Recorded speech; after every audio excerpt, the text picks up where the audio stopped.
Thank you very much. Our hearts and our prayers are with the Austin East community and families this evening. I'd like to welcome you to the Board of Education April 14th regular session meeting.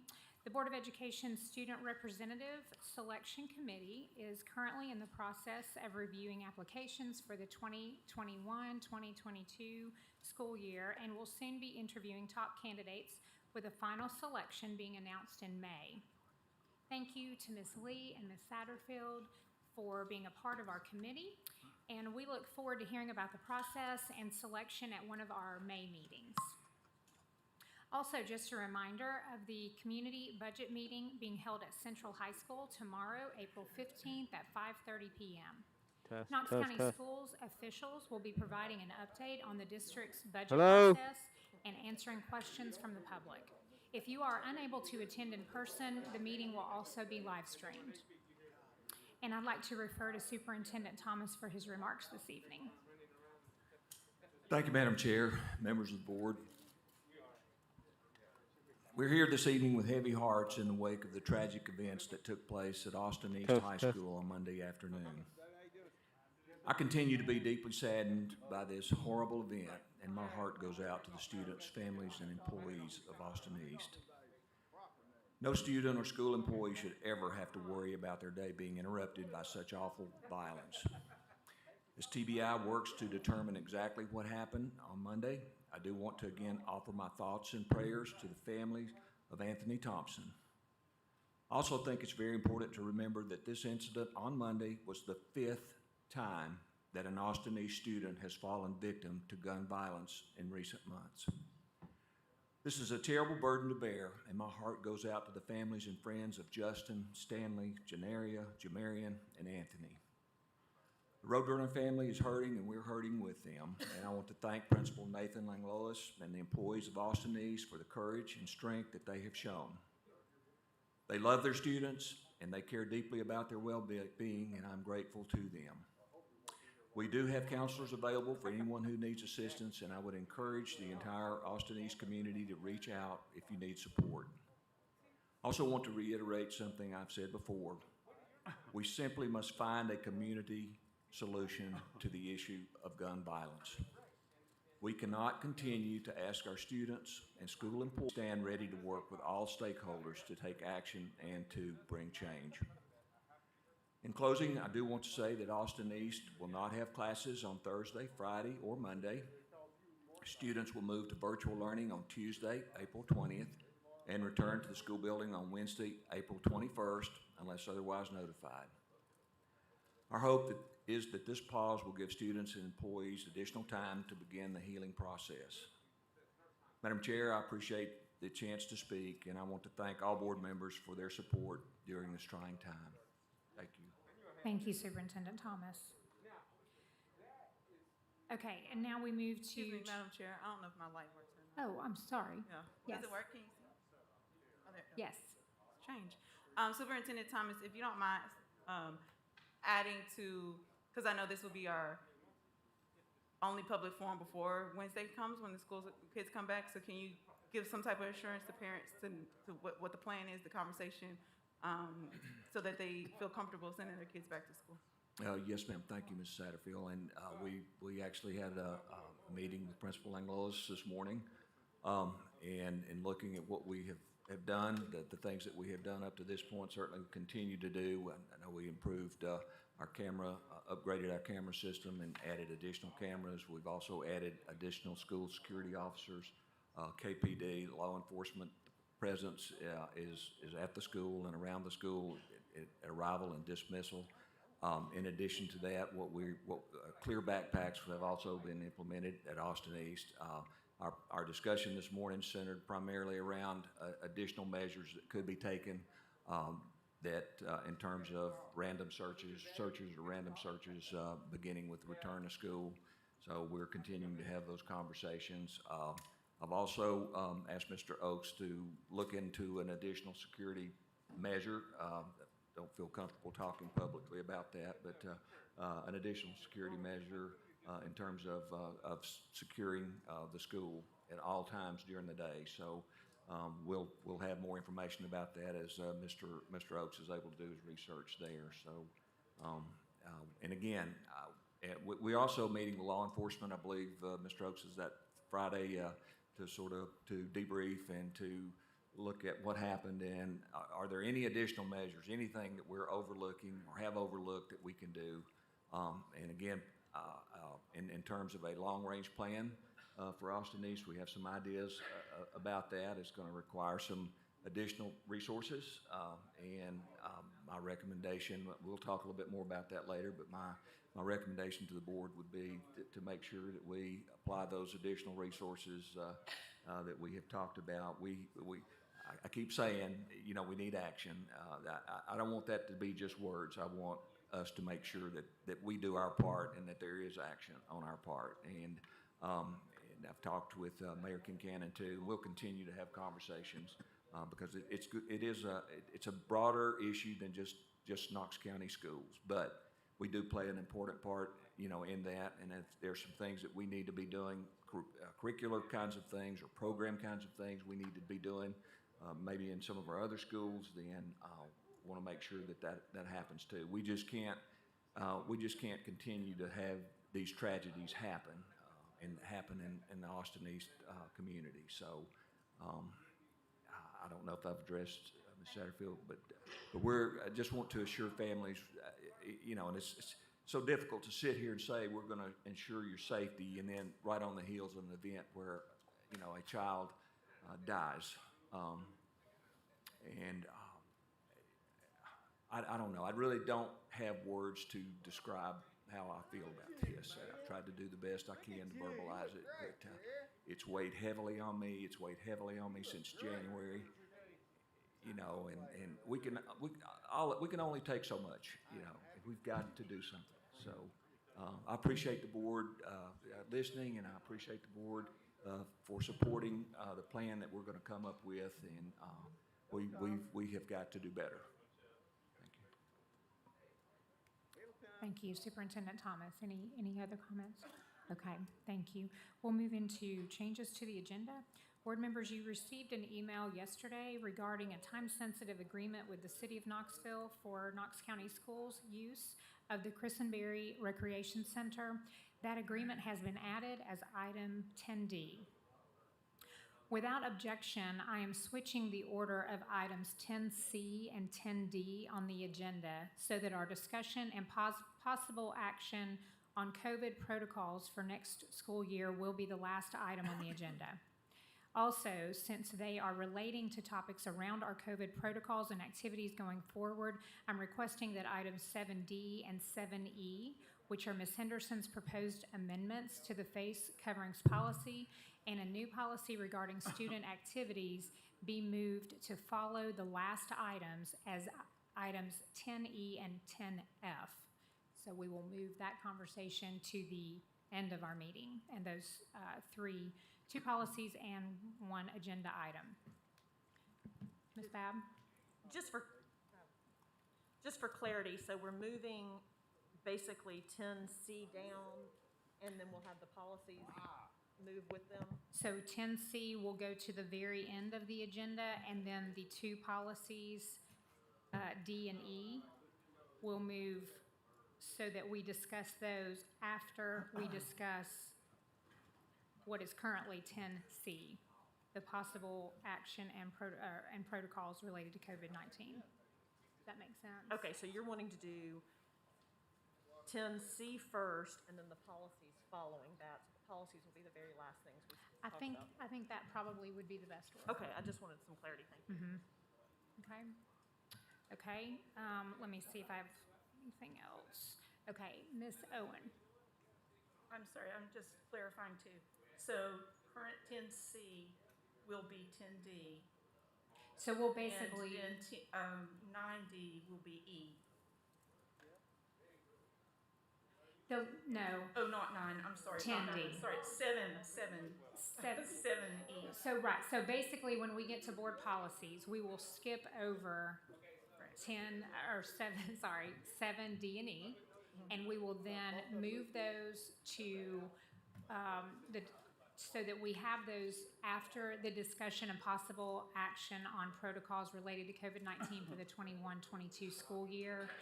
And then before we get to that conversation though, we'll move 10D up, which is the City of Knoxville thing that's been added. Do that first, then go into that conversation. Does that sound okay? All right, thank you. So do we have a motion to approve? We have a motion by Ms. Christie. Do we have a second? Second. We have a second by Mr. Watson. Any discussion? All in favor? Aye. Any opposed? Motion carries. Okay, thank you. Thank you for your flexibility on the agenda. I think that will be helpful in our discussion. Okay, now I would like to refer to Superintendent Thomas for his remarks on our special recognition this evening. Thank you, Madam Chair.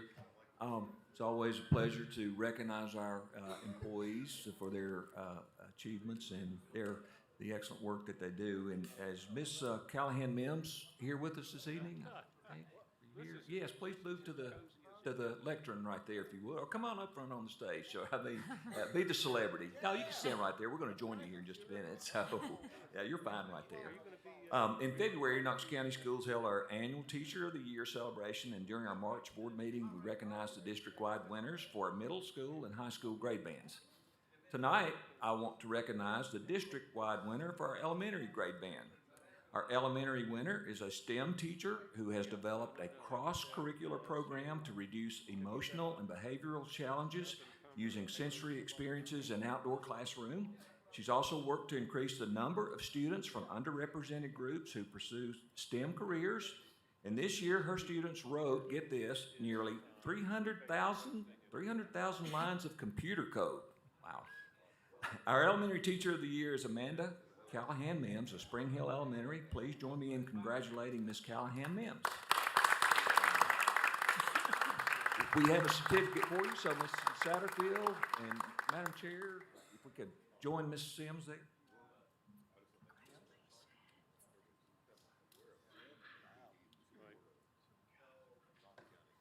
Right, that we speak up before, yeah, I think that's right.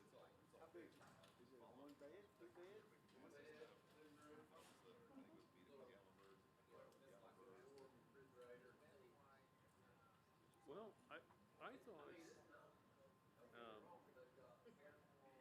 I thought it would be dead on arrival because of the fiscal note, but Tony Watson says no, it's gotten out of committee, and I want to say it's, of course, this was last week, passed in the Senate, was waiting the House the other way around or something, but it's got legs.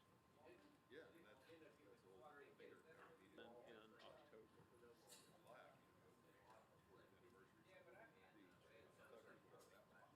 Okay, always fun to celebrate someone special. Thank you for being here. Okay, and now I'd like to refer to Ms. Coatney for the reading of the agenda items, please. Item 6, consent agenda. So moved. We have a motion by Ms. Christie, a second by Mr. McMillan. Any discussion? Reading of Knox County Board of Education Policy D100, fiscal management goals and objectives as amended. So moved. We have a motion by Ms. Christie, a second by Mr. Watson. Ms. Owen? Thank you, Madam Chair. In looking at this, I'm seeing some potential conflict between the state board policy, and it may just be confusion on my part. So I would request that we move this back to policy review until next month. Okay. Because the career guy, he might like the money, he's going to work. Right. One way or another. From a state level, if you're trying to We have a second on that? incentivize, training, Okay. you need to All right. incentivize the guy. All in favor of moving this back to policy review? Aye. Any opposed? Okay, motion carries. We'll move this back to policy review. Well, the counties that exempted Thank themselves from you. the training bill are also excluded. Item 7B, approve first reading of Knox County Board of Education Policy D110, annual operating budget as amended. So moved. We have a motion by Ms. Christie, a second by Mr. McMillan. Discussion? All in favor? This county opted out. Any opposed? Motion carries. 7C, approve first reading of Knox County Board of Education Policy D280, fundraising activities as amended. Volunteer So fire moved. chiefs wanted to say. Second. We have a motion by Ms. Christie, a second by Ms. Babb. Any discussion? Okay, all in favor?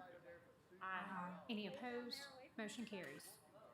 8A, approve Tennessee Department of Education Equipment Assistance Grant in the amount of $60,000 designated to the purchase of a serving line for A.L. Watts Elementary School. So moved. We have a motion by Ms. Christie. Ms. Owens seconded that motion. Any discussion? Okay, all in favor?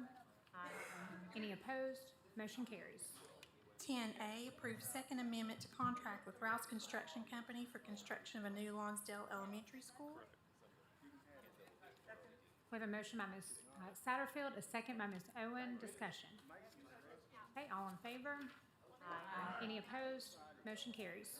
9B, approve contract with Rouse Construction Company for construction of the Farragut High School softball facility at a cost of $1,305,000 using capital plan funds. So moved. We have a motion by Ms. Christie, a second by Mr. Watson. Any discussion? All in favor?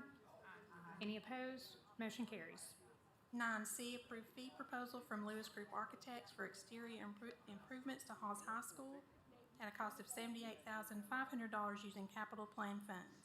So moved. Second. Okay, I totally missed who said. Ms. Bounds had a motion and was Ms. Christie with the second. Sorry, it's very difficult to hear who it is.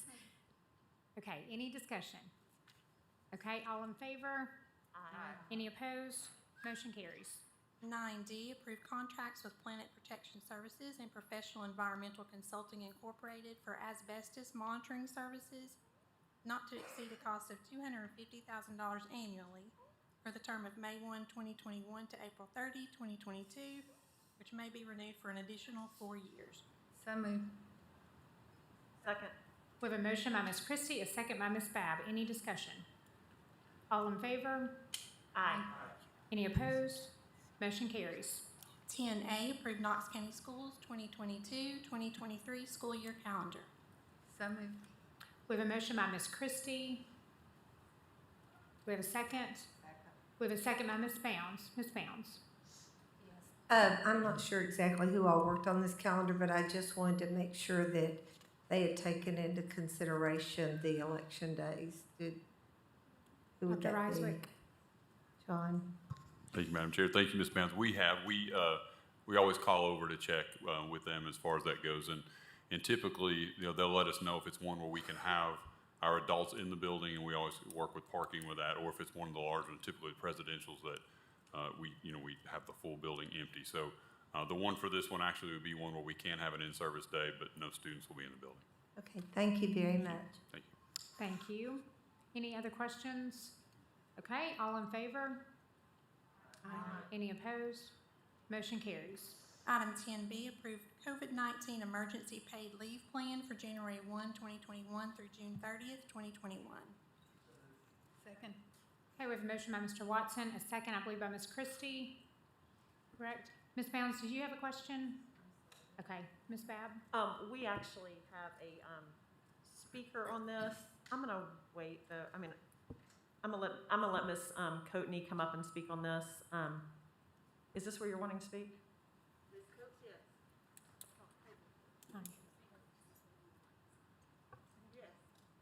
I'm sorry.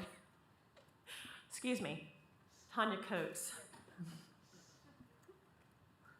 Fun, Knox County, Tanya Coates, Knox County. So I was wanting to talk about this last week in regards to thinking about these COVID paid leave days. We would really appreciate your approval of this, as the superintendent and I have discussed this. So I know middle of a pandemic, which is unfortunate. And so when we were talking about last week in regards to if we should have face coverings or not, I don't think the general public really knows that educators, if they contracted COVID or they were quarantined, that they must take on their own sick days and take them out of their own personal days that they have accumulated themselves. And so the monies that came from our federal government, they always put these mandates on them. They always say that you can't use it for that, you can use it for this. But knowing that we were trying to do what's best for every student in this district, that we as educators came back and had to use our own days. Now we know that it's not like an astronomical number, But it's unfortunate that we had to take days that we had accumulated of our own. So when you're thinking about this line item, just knowing that all the safety measures that you have had in place, if you didn't have the constant cleaning on a weekly and daily basis at schools, if you didn't implement the social distancing that is regarded by the CDC, or you didn't have options for families to actually do that, you would have had a lot higher number. You can ask Mr. Scott Bolton, or you can ask Mr. McPherson, that we would have had a number of teachers, if you compare it to those that when we first started in the fall semester, that we had several. At one point, I remember us talking at a school board meeting that there were over 2,500 staff members that were out either on quarantine or they contracted COVID.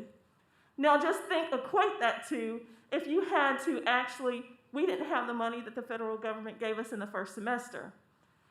I asked you to continue to keep these measures in place, to continue to keep staff safe.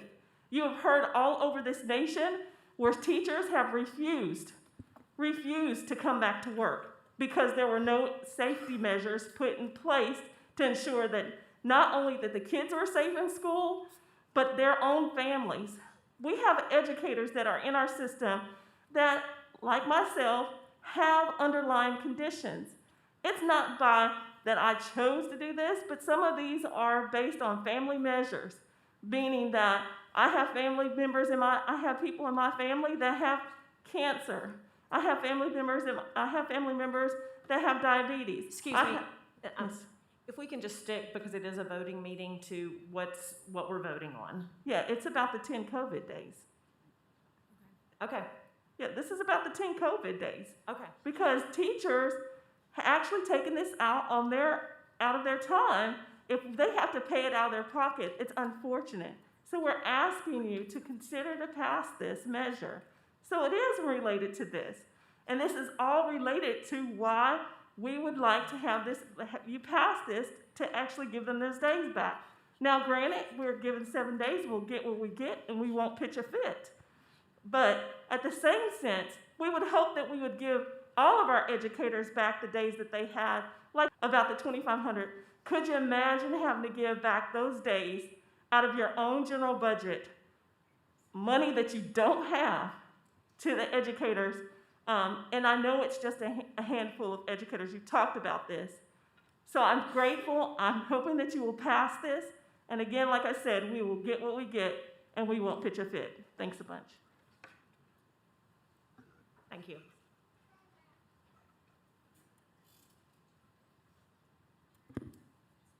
Okay.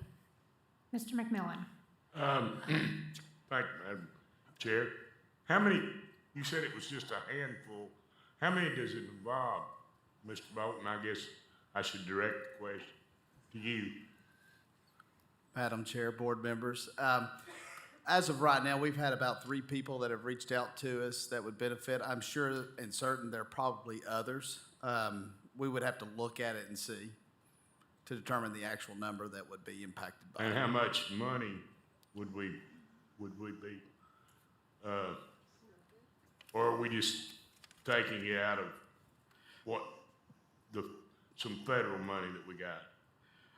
Now, I may have to defer to Mr. McPherson on that one, but capturing that money is going to capture the actual. What we're really talking about would be reinstating days that had been used. Am I understanding that right, Scott? That's correct. We would be actually giving those days back, right? So it would go back onto accrued leave. The only money we would be talking about is upon retirement if we owed for whatever unused leave at that point. I'm fine with the retirement, but are we limiting the number of days that they can, what if they say, I only missed 7 days, but I was sick 10?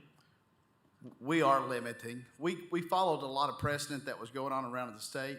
When the FFCRA emergency sick days were instituted by the federal government and by legislative action, there were 10 days that were provided, but the quarantine periods and things like that were longer.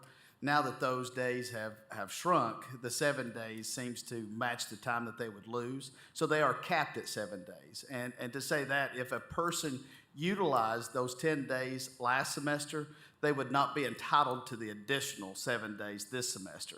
So that way, that would be some limitation to it. Would they be entitled to any this semester if they used 10 last semester? They would not. Once you reach 10, that's it? That's correct. If Okay. you reached 10 last semester, it's capped out at 7 this semester. Okay, thank you. Ms. Owen?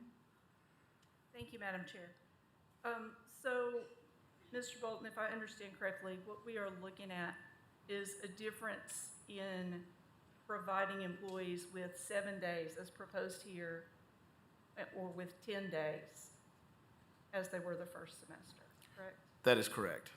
Right, and do you feel like that would be a financial impact? For the district, a Right. financial impact for the district. Capturing that number is very difficult because we're talking about accrual days. So we're talking about days by and large that have already been used by the employee. And so it would be reinstituting those days back to their leave accrual.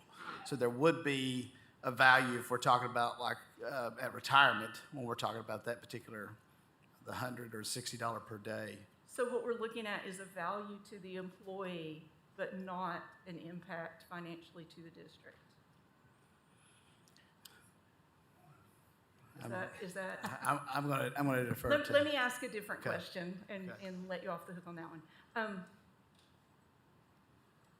Would it be workable for us to pass this as it is now and ask that you find out the financial impact, if any, and bring that to us next month so that we could potentially add 3 more days?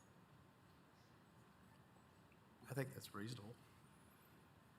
I think we could come up with some sort of a model, maybe that we could calculate. Obviously, we would kind of have to know how many people would take advantage of it, so we can do that. I think that with regards to cash out the door, I want to again emphasize that what we're talking about would be those days that if they used, let's say they used 3 sick leave days, and then we implemented this and we gave those back, right? So it would depend on 30 years down the road if they retired with 3 sick leave days. Then if we still have the $100 the notice, or $60 notice depending on when, you're looking at $180 to $300. So but it's going to vary between each employee because that employee actually could have used all those days between now and the time of retirement. So we could take another look at that. We did look at it before. There were just a lot of assumptions we were having to make. So for the sake of time, we kind of backed off because we thought, well, we may not be talking about that many employees as it is now. And with the financial impact, I don't believe this would be a significant, let me just say it this way. I don't see that if the board passes this, I don't see this being a significant financial impact to any budget in any year. And I want to add to that just because I feel like bringing context into it. The way that the plan was written, which allowed for teachers to instruct remotely from home if they were under a quarantine order or actually were able to teach but were positive for COVID, cut down on that demand for using a lot of their sick days. And so having that provision, there were a lot of school districts around the state where that was not an option. And so I just wanted to give the context for that, though. Thank you. Thank you, Ms. Owen. And thank you, gentlemen. Ms. Henderson. Thank you, Madam Chair and Board. I just want to say that, I support the 3 extra days. COVID's not any teacher's fault, and they shouldn't be punished for it. I don't know if I can make a motion to add those 3 days now, but I would like to if possible. Okay. Second. Okay. I'm sorry, who seconded that? Okay, Ms. Owen seconded that. Okay. So we have So we have a substitute motion on the floor to approve 10 days rather than the presented 7 days. Do we have discussion on that? Okay, seeing none, all in favor? Aye. Any opposed? Motion carries. Item 10C, approve agreement with City of Knoxville for lease of portions of the Christenberry Recreation Center for a period of 10 years. So moved. We have a motion by Ms. Christie. Was there a second, Ms. Owen? Ms. Owen has a second and a question. Go ahead. I just want to let the board know that I talked with Melissa Johnson about this contract. They have had a wonderful working relationship, and so she's very pleased with it. Wonderful. Thank you for that report. Okay, any other questions? Okay, all in favor? Aye. Any opposed?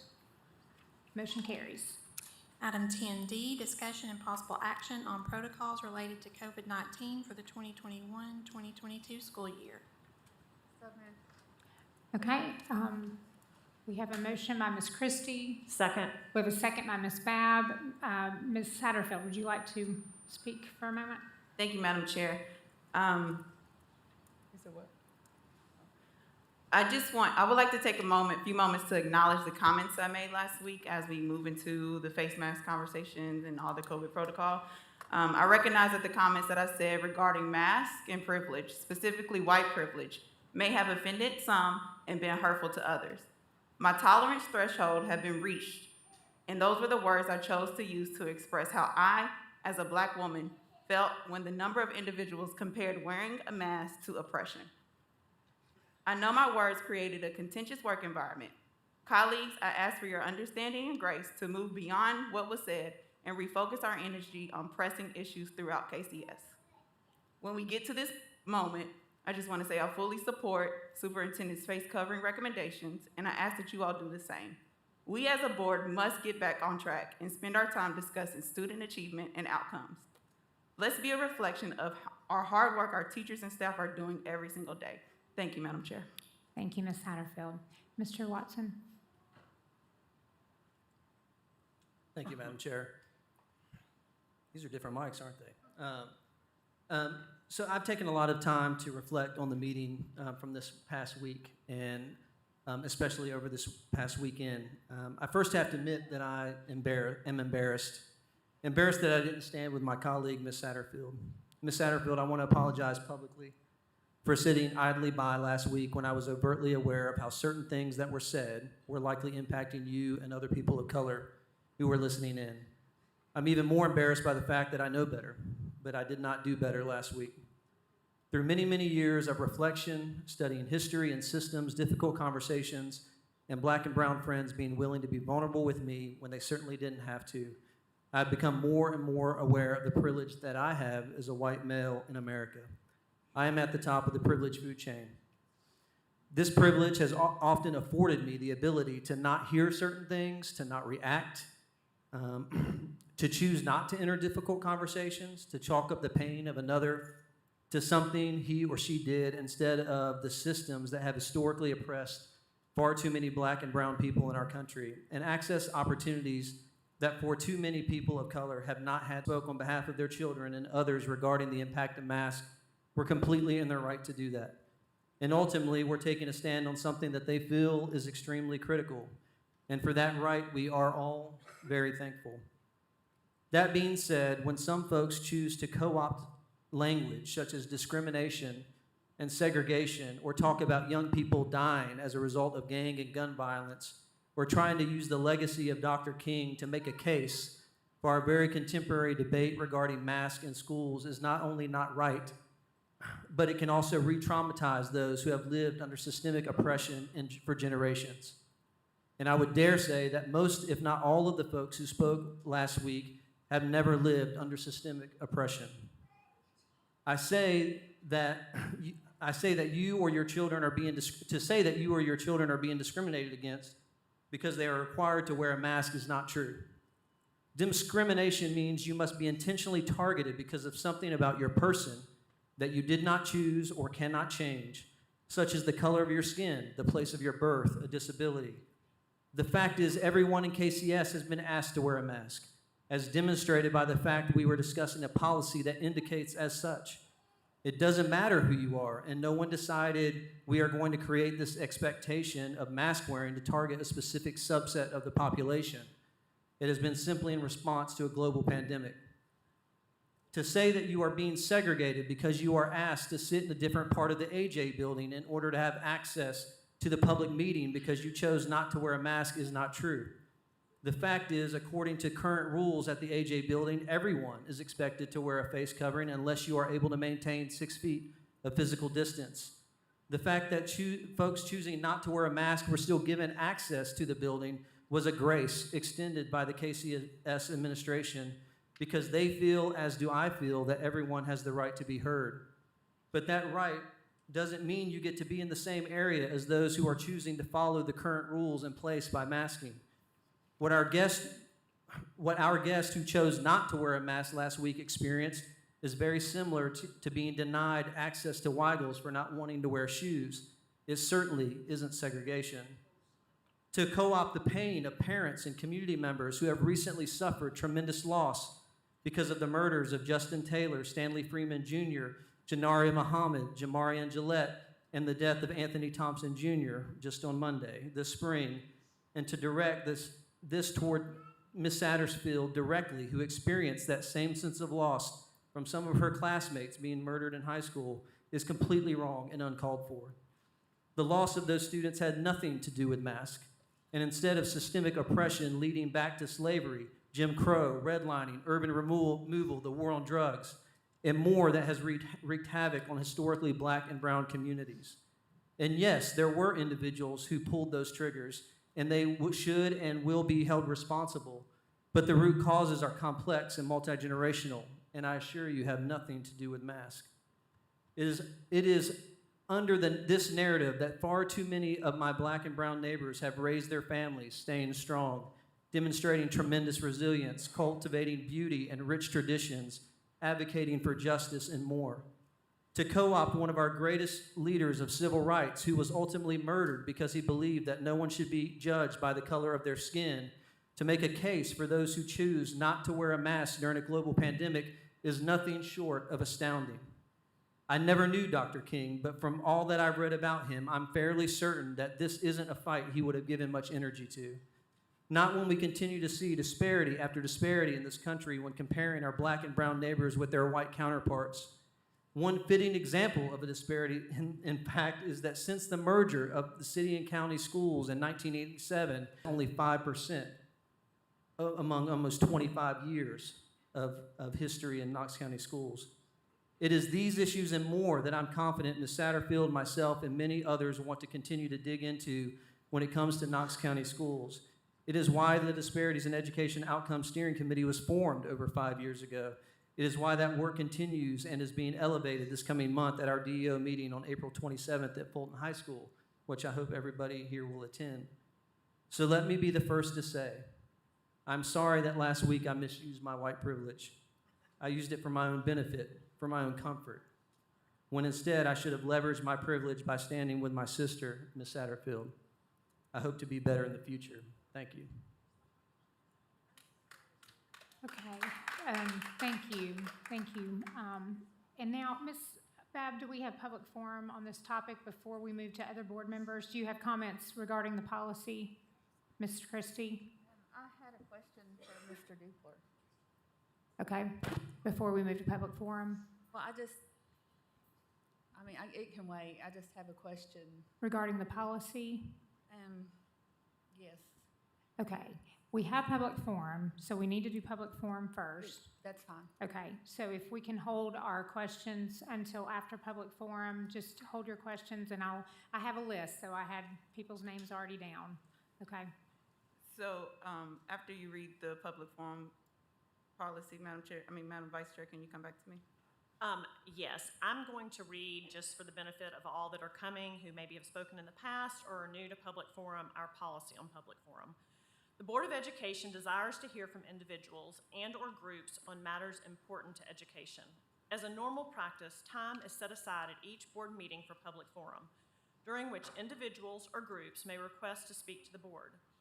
Meetings may occur on occasion when the chair deems it in the best interest of the district to not include public forum. A majority vote of members present can overrule the decision of the chair. As a rule, public forum at regular session voting board meetings is open to any topic related to education except for personnel matters, which are handled according to Board Policy B171. Public comment at work sessions, called meetings, and other special meetings will be limited to items on the agenda. Individuals or groups seeking to address the board during public forum should register by contacting the board secretary by telephone or email no later than 4 p.m. on the day prior to the scheduled meeting, or by speaking with the board vice chair in person prior to the start of the meeting. Information required for registration will include name, contact information, address, and topic. Groups seeking to address the board may be asked to select one or more delegates to speak on their behalf unless determined otherwise by the board. Speakers may be granted time to speak when their topic of interest is addressed on the agenda. Otherwise, public forum speakers will be recognized as indicated on the meeting agenda. The chair may also recognize individuals who have not arranged to speak beforehand if the chair determines that such is in the public interest. A majority vote of members present can overrule the decision of the chair. Recognition of individuals who are not Knox County residents is to be determined by a majority vote of the board. Public forum speakers shall address remarks to the entire board and not individual members. Each person speaking shall state his or her name and county of residence and have up to 5 minutes to make remarks unless time is extended by a majority vote of the board. Members of the board and the director of schools may have the privilege of asking questions of any person who addresses the board. The board respects and appreciates the good intentions that bring citizens to speak at public forum. The board asks that speakers show their respect for the board, the staff, and other citizens by speaking in a manner that is civil and courteous. The chair or vice chair shall have the authority to terminate the remarks of any individual who is disruptive, degrading, or insulting, or who does not adhere to public forum rules. Individuals seeking additional information about public forum or any item on a meeting agenda shall direct inquiries to the Office of the Board of Education or the Director of Schools. Now, Ms. Satterfield. Thank you, Vice Chair. Just to reiterate, I ask that you invoke your leadership abilities, Madam Chair and Vice Chair, and protect the fellow board members, staff, and community members from verbal assaults. There were several comments made over the last months that should have never been allowed in a public setting. To the families, teachers, and friends of recent victims who had to hear those words, I apologize to you for even having to endure those comments. More importantly, I apologize for allowing those comments to go unchecked by a governing body. Thank you. And we've kind of discussed this. We've got two topics that I believe a lot of people, they're kind of grouped together. So we're going to go ahead and have everybody speak now. That's kind of signed up on the COVID regulations and face masks, and then we will discuss those two items. So first, Edna Gibson.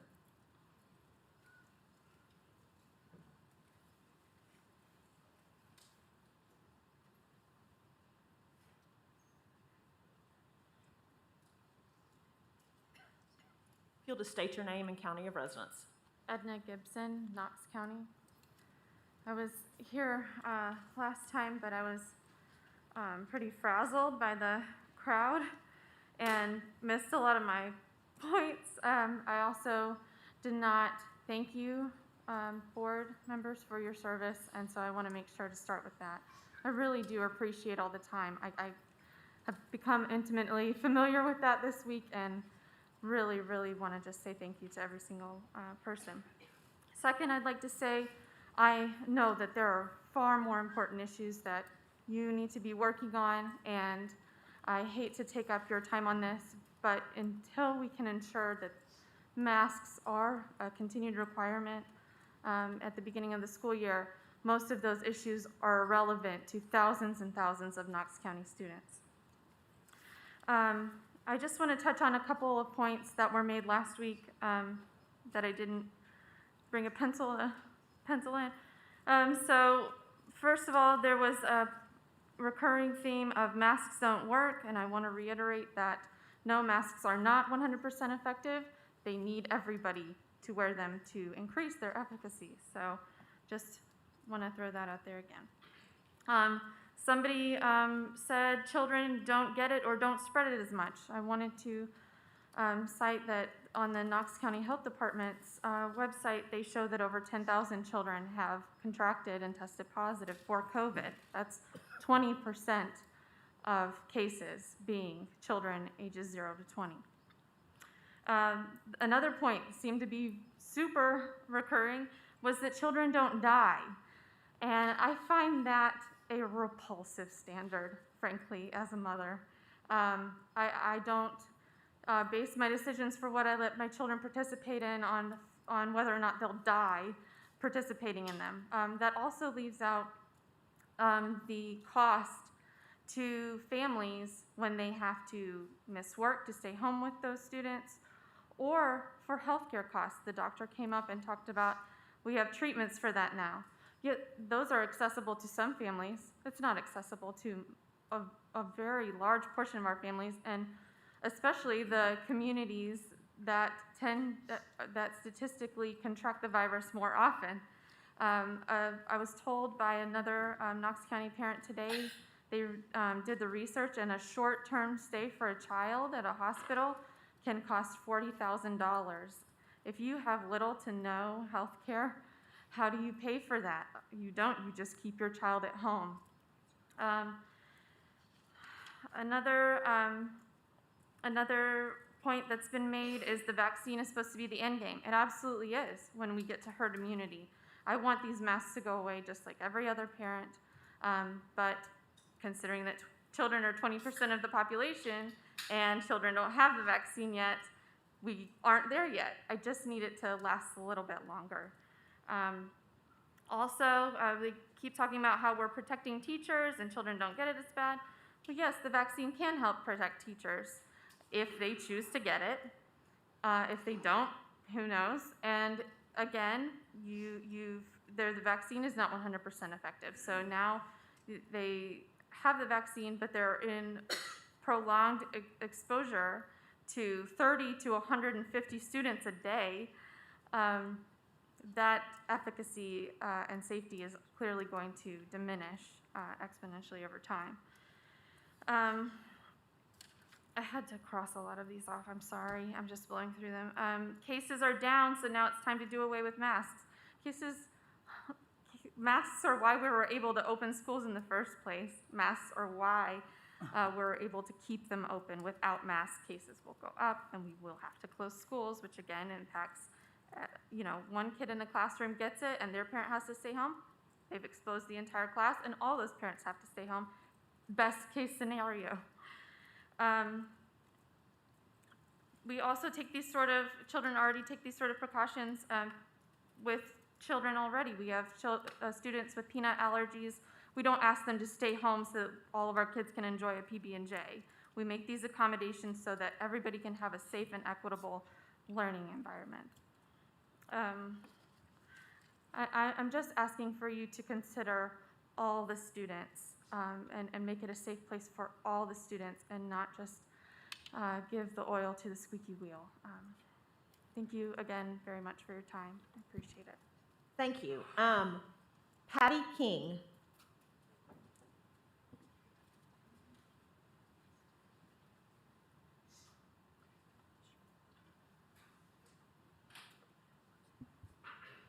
And after Patty will be Sherry Garrett. My name is Patty King. I'm from Knox County, and I'd like to be seen, so I'm going to step down here. Okay, today I am talking about the mandates again as a music instructor and also as a concerned citizen for these children. Okay, first off, the contact tracing. Do you know how many kids did not catch anything when they were contact traced, but made to miss other activities outside of school, like music lessons, extracurricular sports, outside of the school? These kids are missing activities for no reason. These kids are not carrying this virus, and if they are, there's a slim chance of them passing it to somebody else, as it has been said many times. The masks don't work. Our own health director caught COVID, and she wears masks all the time. Okay? These kids are suffering. I'm asthmatic. I had to wear the mask to go down there to talk to somebody. I am now having problems breathing because of that mask, okay? And I wear a garter, which is supposed to be more breathable. They're not, okay? These kids that have asthma, that have bronchitis, that have all these other illnesses that cause issues with breathing, they are suffering, okay? Also, more people than not do not wear the mask now. I go to different stores, there's more people not wearing the mask now because they know they don't work. Thank you. Sherry Garrett, and then Elizabeth Wagner. My name is Sherry Garrett. I live in Knox County, Tennessee. I didn't prepare any statement tonight, but quite a few things going around in my head. First off, a statement that was made that those who choose not to wear a mask is astounding. There are many, many people who cannot wear a mask for medical reasons. I am one of them. My mother is one of them. She has COPD. She will pass out and possibly pass away if she puts a mask on for any length of time. As a nurse, I've been a nurse for 30 years. I'm a mom of 5 boys. I'm a grandmother of 12. I know kids. And I've been a nurse for 30 years, as I've said. I have read each and every study for the past 40 years that show that masks do not prevent the spread of infection, of a viral infection. The microns on the masks are too big, as the virus is measured in nanometers. I've read all the studies that have come out the past year, and these are all opinion-based and supposition. No actual facts, no actual randomized controlled study trials have been done. As Dr. Fauci said, they are afraid to do one because they don't want to ask people not to wear masks. Yet you compare Knox County, for example, in the rate of infection that we've had to other counties surrounding that have also been masked. And also those that have not worn masks, that have not passed mask mandates. And yet the level that it goes up is around the same, and as it's declining, it's the same. Masks do not work to prevent the spread of a virus. That's all I have. Thank you.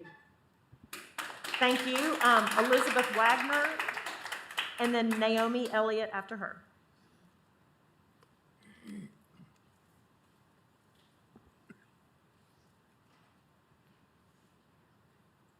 Is Elizabeth Wagner here? Okay, we will go on to Naomi Elliott. Is Naomi Elliott here? She's in the restroom. Okay, I will skip over and we can come back to her. Steve Elliott.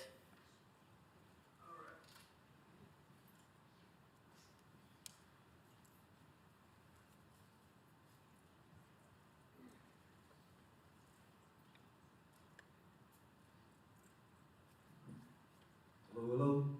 If you could give your name and county of residence. My name's Stephen Elliott. I'm from Knoxville, Tennessee.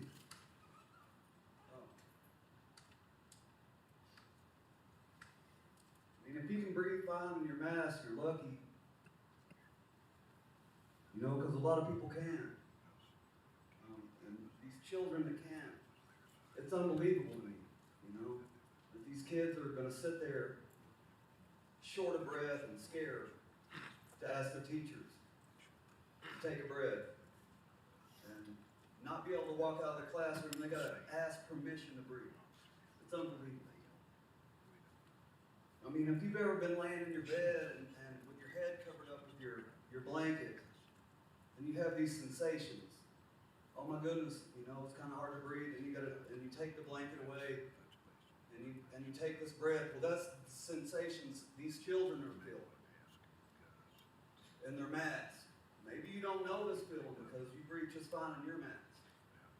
Well, every other day or every once or twice a week when your 10-year-old child has a headache from not being able to breathe, it's it's frustrating me. It's not right. This is all wrong. And these mandates gotta end. We can't breathe. Abolish the mandates. What else?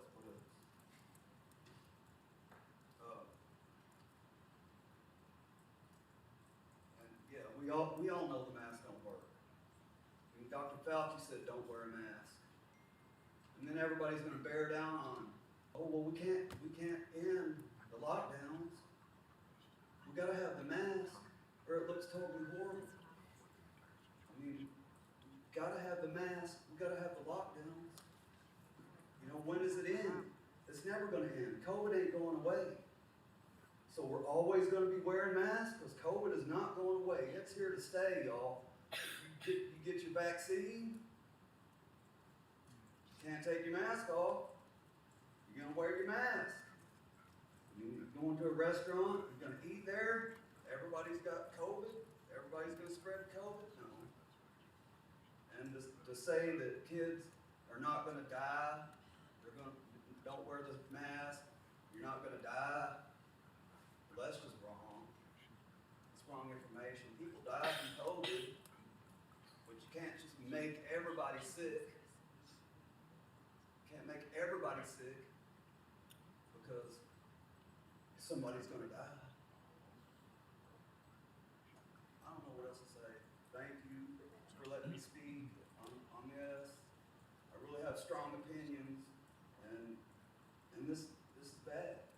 It's gotta end. We can't breathe. Abolish the mandates. Thank you. Thank you. Isabella Elliott.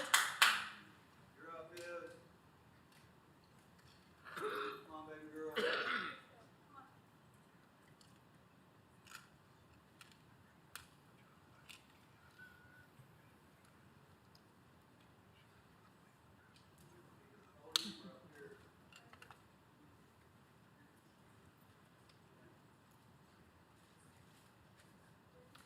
If you could please state your name and county of residence.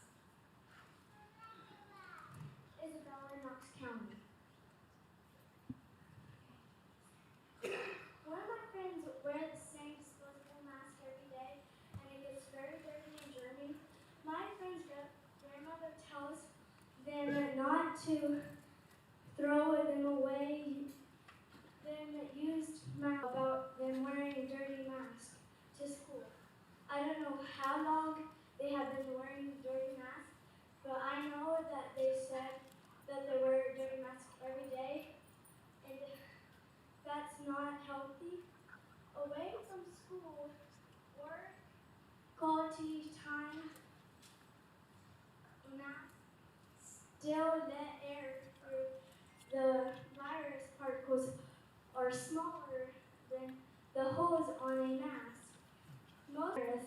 I really need mask breaks quite often, depending on the type of mask, the material that they are made from. Fit if the thread marks are loose. Sometimes I can breathe better. Some people get bad grades because they need mask breaks and scared to ask their teachers. Away from school, work, quality time with family. Human beings are not needing to wear masks for long periods of time because it's bad for our health. Students don't even wash or sanitize their hands often every time that they touch their mask like they are supposed to. At least they sanitize their hands often, sneezing or blowing their nose into tissues. There are some places that respect your health by not forcing you to wear masks. The school's policy and the policy for many businesses, for employees is that people take time away from school, work, quality time with family and friends obligations or pastimes to go to the doctor offices where are sick people just to get a note for a medical exemption so they don't have to wear a mask.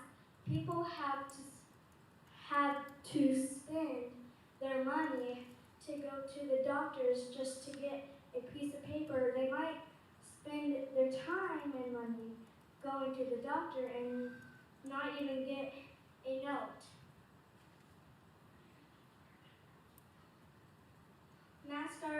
Mask requirements cause harm to children, then more harm to children, then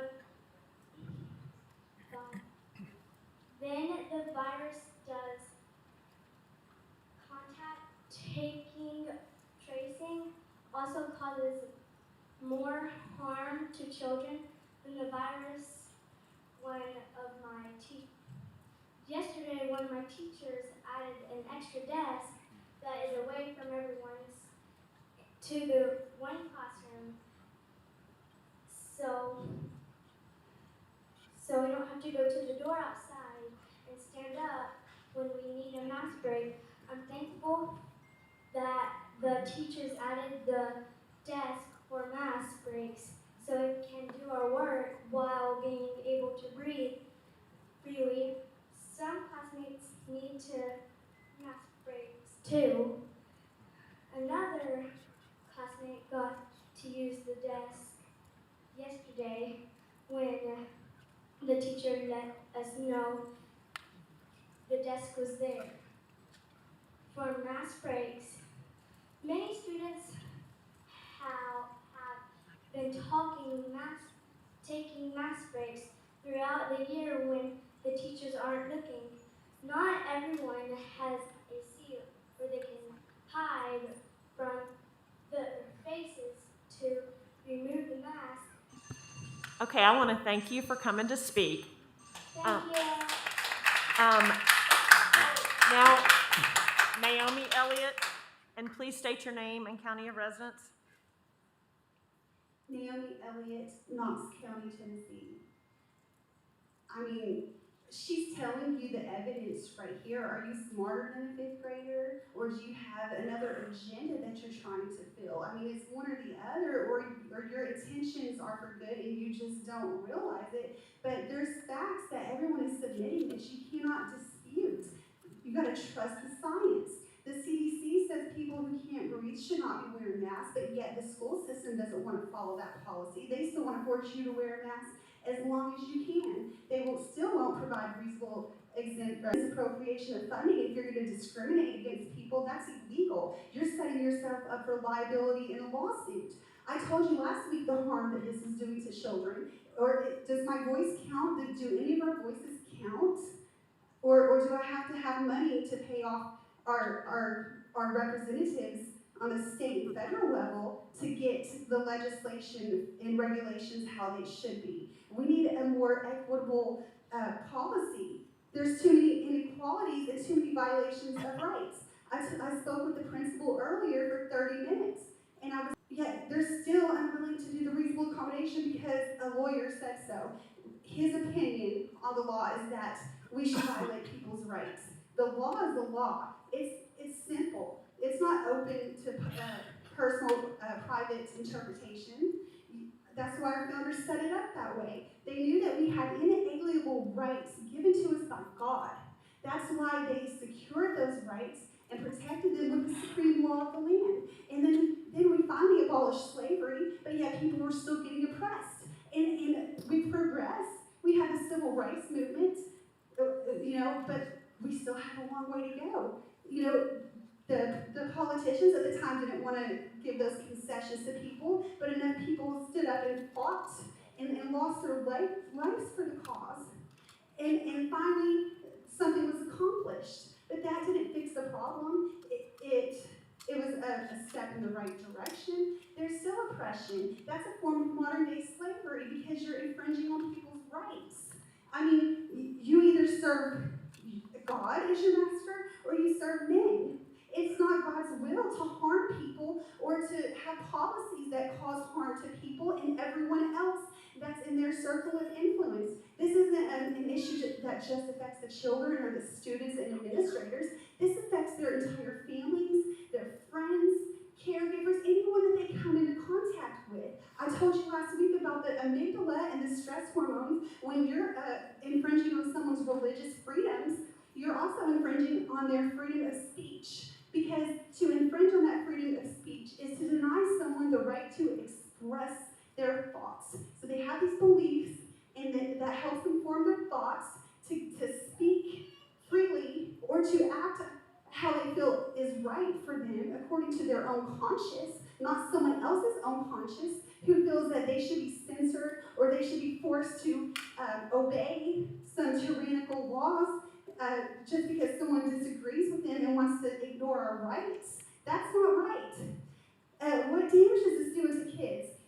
We have the right to life, liberty, and the pursuit of happiness.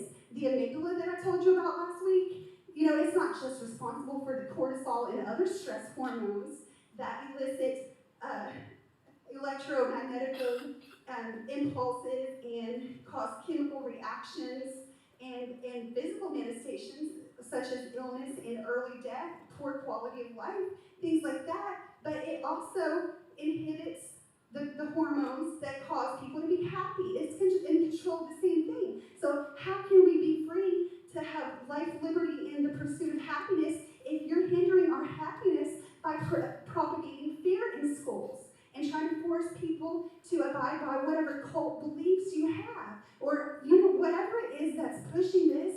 We shouldn't conform to your fear. Yeah, take caution, but we know that these policies are causing harm to children. That's a fact. The director of Children's Hospital even spoke out against that last week, and even the tyrannical Martha Buchanan. But yet you still ignore the facts. Enough is enough. Ma'am, excuse me, we're gonna have to stop. We're not gonna slander Why? people. You want to deny me my freedom of speech? We're gonna move on to the Typical. next speaker. I can't breathe. Now you don't want me to drink water either or speak? Nice. Kim Sprague.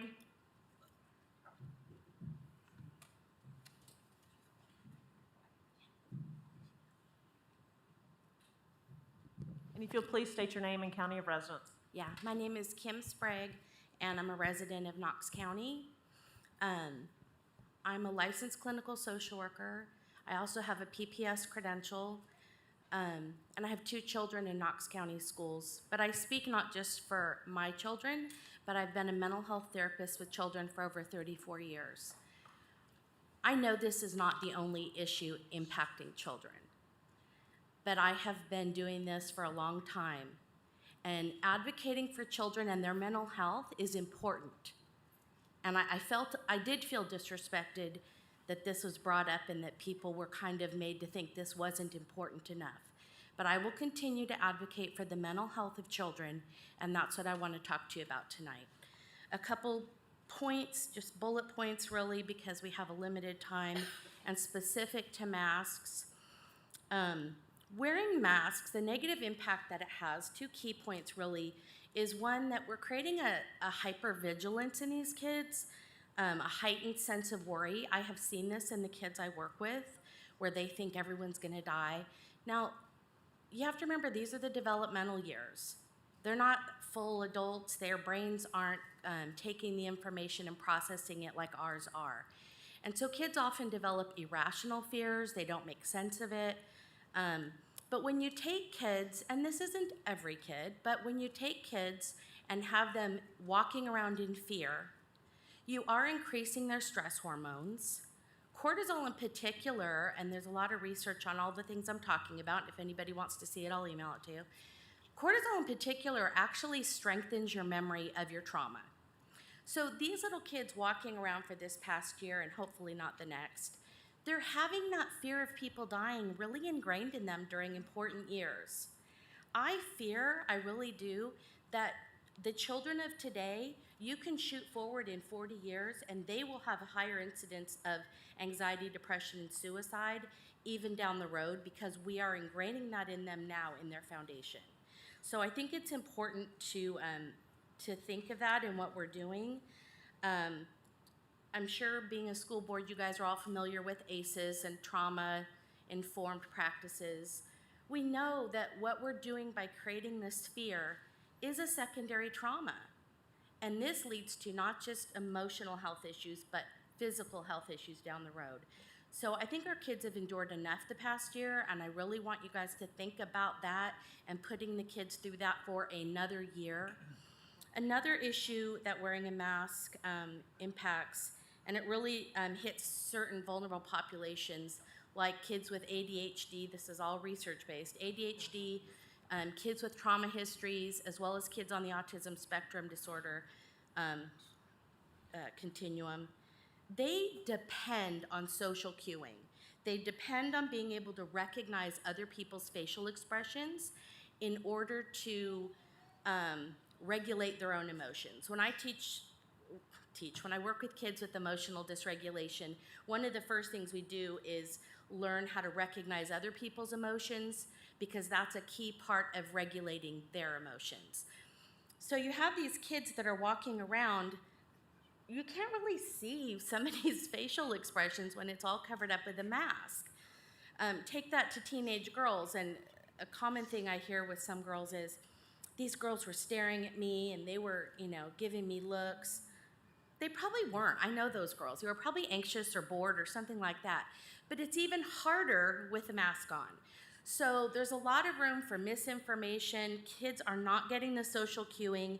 And again, for those kids in special populations that I mentioned, it deprives them of developing really critical skills so that they can do their best. Even when I consider what's gone on at Austin East and all that trauma and all that violence, those kids need to see each other's faces. They need that to build that sense of community. They need to be able to smile at each other. They need to be able to regulate who's looking at them in what way, that you would not have masks next year. Thank you. Thank you very much. Kevin Hill, and after that, Shelley Wilson. Kevin had to leave. Okay. Kevin had to leave, but he would have not minded if I took his time. I'm sorry, you're not signed up for public forum, so we have to go to the next person. Shelley Wilson.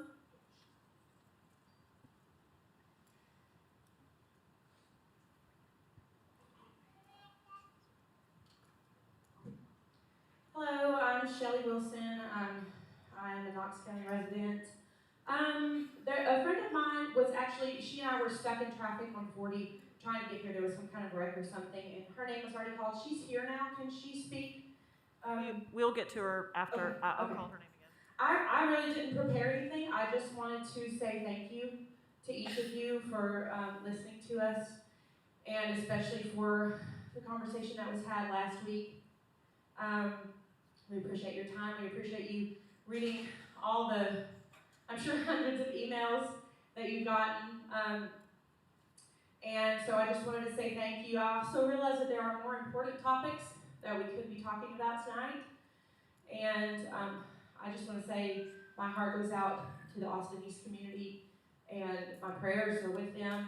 And I honestly kind of wish that we could have pushed this meeting out of respect for that, but I do understand things have to get done, which is why I'm here to advocate for removing the mask mandating for next year.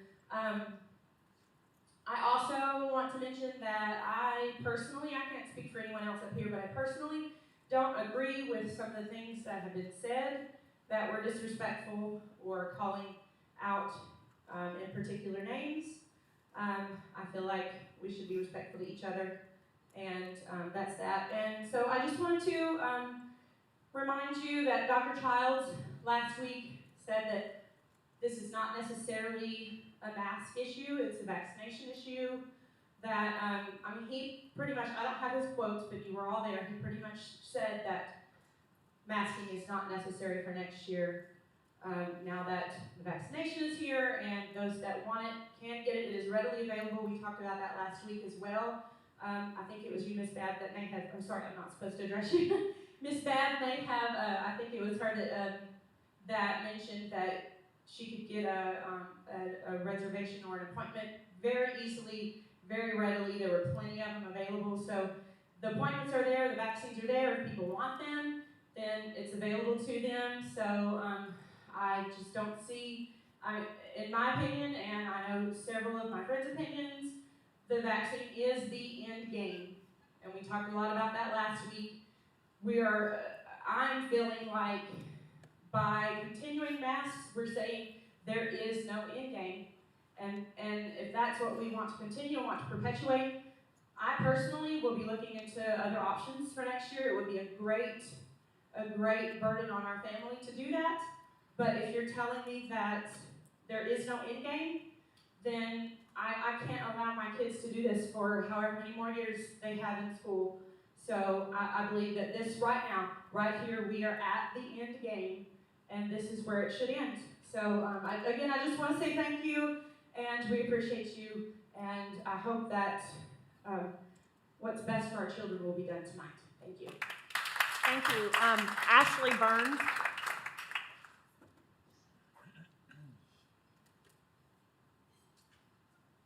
Hi, Ashley, Knox County. Let me first start off by saying I have looked at what you guys, what the county decides to pay you, and you are not paid enough to deal with all the nonsense that's going on.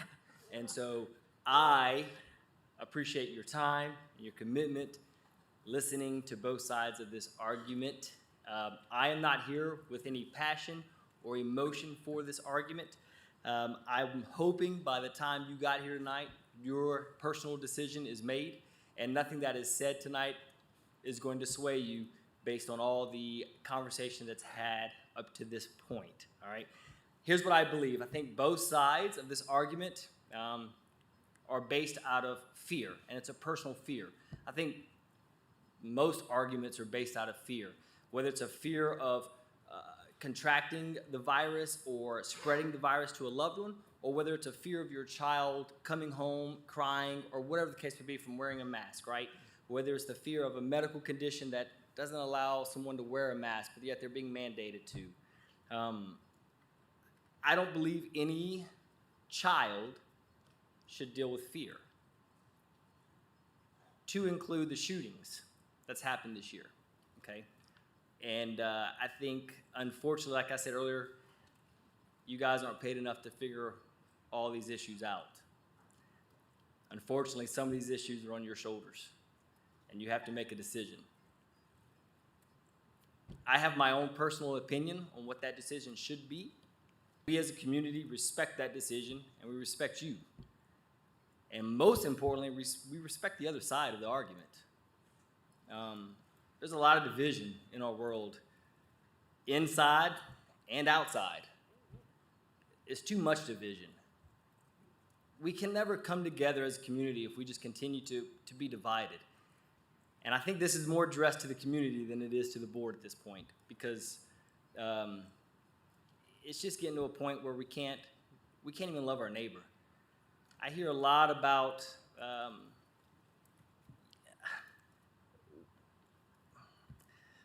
please don't take any offense to this, but you know, whether we serve man or we serve God, and at the end of the day, God has commanded all of us to love our neighbor like we love ourselves. And so I'm here to tell you this, that no matter what decisions you make, it's fine with me, okay? I respect that decision, and I'm asking our community to respect that decision as well. And let's just stop any kind of division that occurs. That's it. Thank you for your time. Thank you very much. Is it Elizabeth Wagner that has, okay, Elizabeth Wagner?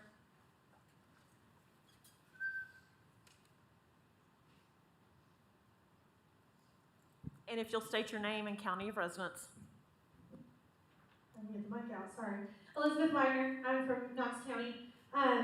Thank you so much for allowing me to speak. I really don't have much to say. I've spoken several times before. I first want to acknowledge the hurt that has been experienced by the Austin East community. And in school, please know that my thoughts and prayers are with you, and there are much bigger issues than masks going around. But since we are here to discuss this, I felt that I just wanted to take the time to thank you. Thank you for listening to our stories last week. I'm aware of how difficult your position must be. I want to thank you for hearing our statements, and I especially want to thank the board members who have reached out and written a letter to myself and to my daughter for speaking last week. Each person's struggles look completely different in this time, but I appreciate you acknowledging hers. As a 7th grade little girl, that's super important when people in authority take time out of their busy schedules to acknowledge her. So I thank you for that. I wanted to thank you for allowing equal access to this meeting tonight. I really appreciate the links that the Board of Education has gone to assure that your constituents can all hear. It makes us understand that you hear us and that you care, and I really appreciate that. I also want you to know with the same amount of fervor that I've researched for any time that I've spoken, I've also been praying for you, for the school board members. I believe that change happens when I will continue to fight for what's best for our children and not just mine. Thank you for allowing us the platform to speak. Please give us parents a choice of whether we mask or not. Thank you so much. I appreciate you. Thank you. That is all the speakers on this topic. Okay, thank you, Ms. Babb. Okay, so we have some board members who had their lights on. I think Ms. Christie and then Ms. Henderson. And Ms. Owen has her light on. Ms. Christie? Yeah, I just had a question for Mr. Dupler. So, and I don't know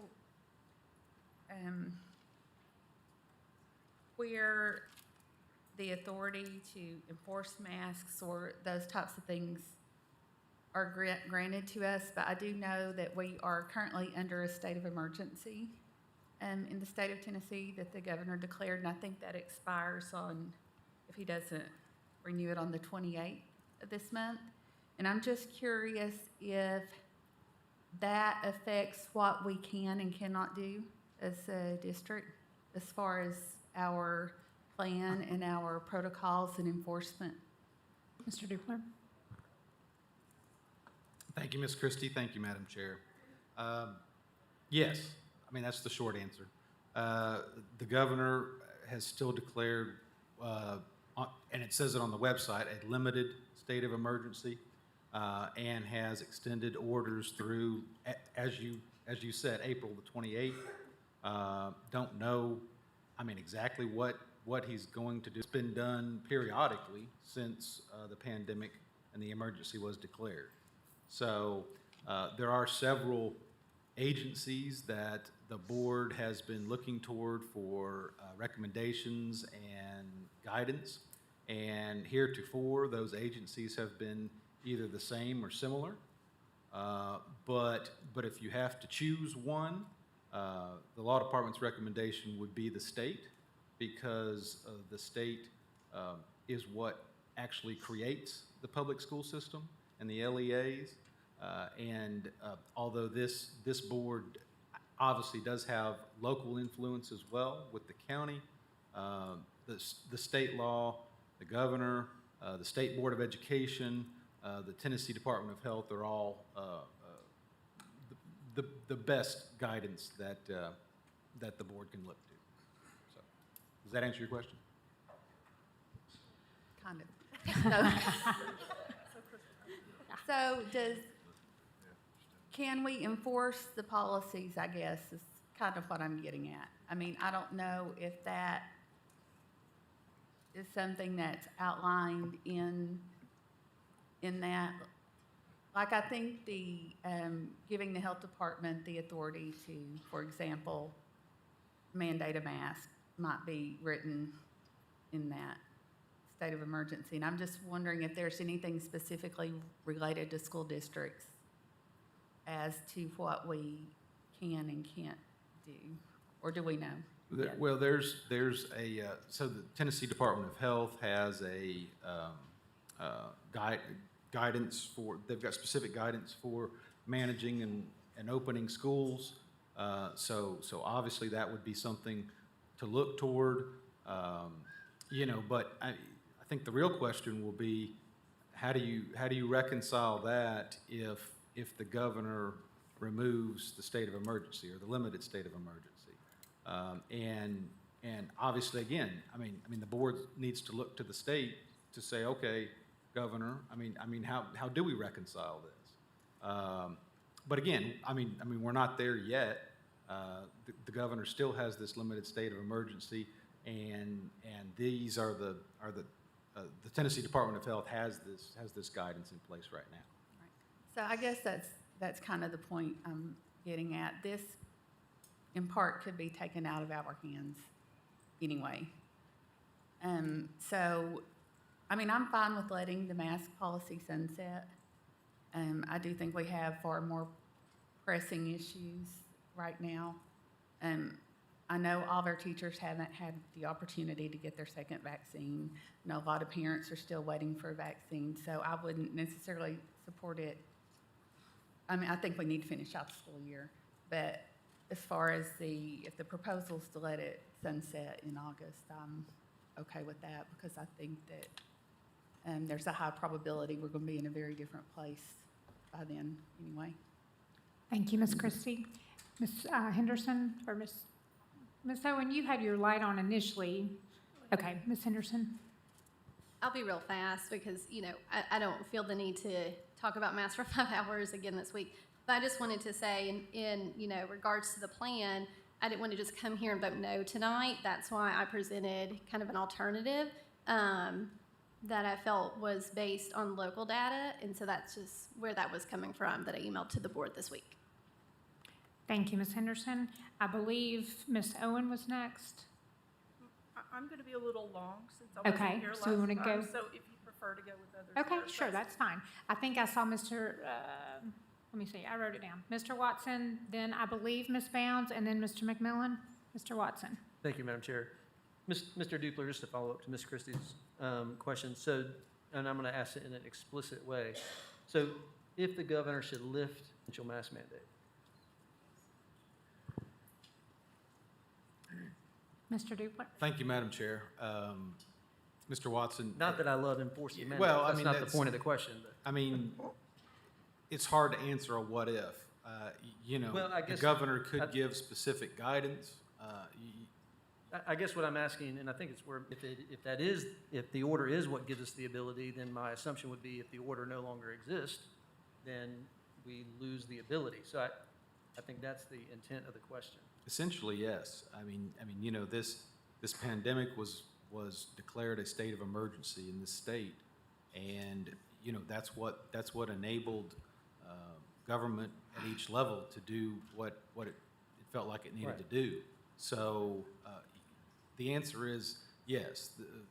To continue on this path will be problematic for this board if the state of emergency is lifted. Now, again, what does that exactly look like? We won't know until it's lifted and we get additional guidance from the state. And not to beat a dead horse, but just for the sake of clarity, I'm assuming that means like 2 years, if just for grins, 2 years ago, we wanted to have a mask policy, we wouldn't have been allowed to do that, correct? Yeah, yes, that's my understanding. I mean, the reason for all these protocols was due to a pandemic state of emergency. Okay. Thank you. I really appreciate that clarity. And I think, given the fact that we don't know what the governor is going to do on the 28th, I still think we need to plan locally because I think we owe it to the community and the parents to set a direction that, yes, the governor can void and make exempt, but I think we still need to set a direction moving forward regardless of what the governor does, although we also understand tonight that it is that emergency, him invoking that emergency that gives us that power currently. So. Okay, thank you, Mr. Watson. Ms. Bounds? Thank you, Madam Chair. Okay, along this same line, so the governor has his order until the 28th.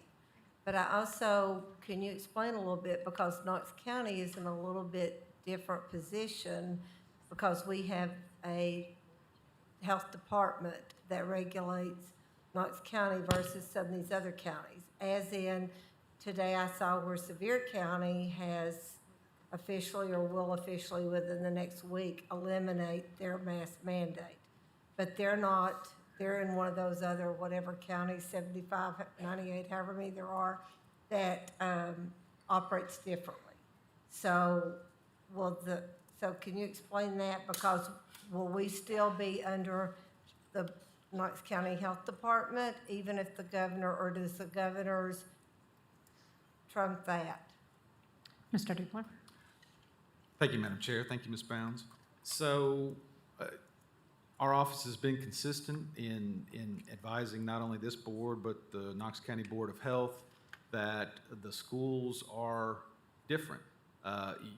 So you're right, Ms. Bounds, in that, the governor has talked about the fact that any counties with their own health department, of which Knox County is one, that local decisions need to be made within the county. But I mean, that's talking about the county government and the citizens. But the school system is, right or wrong, it's separate and apart from the rest of the citizenry. So again, that brings us back to what's the state doing and what's the state guidance. So our recommendation is that's where you look first, is the state. Because really and truly, we only have the powers that are given to us by the state. The state really controls the schools regardless. It's not most counties. So. Yes, that's essentially correct. I mean, you have the power given by the state, and then you are then required to work with the state. And but being a local body, there are also certain requirements in the local charter, the Knox County Charter, but the state requirements would trump that. Thank you, Ms. Bounds. Okay, Mr. McMillan. Thank you, Madam Chair. Not to belabor the point, Mr. Dupler, but to sort of talk just a little bit more. I think they're like 6 counties that have their own health department. I think I've heard that. But if the governor lifts it and doesn't say anything else, we could do this.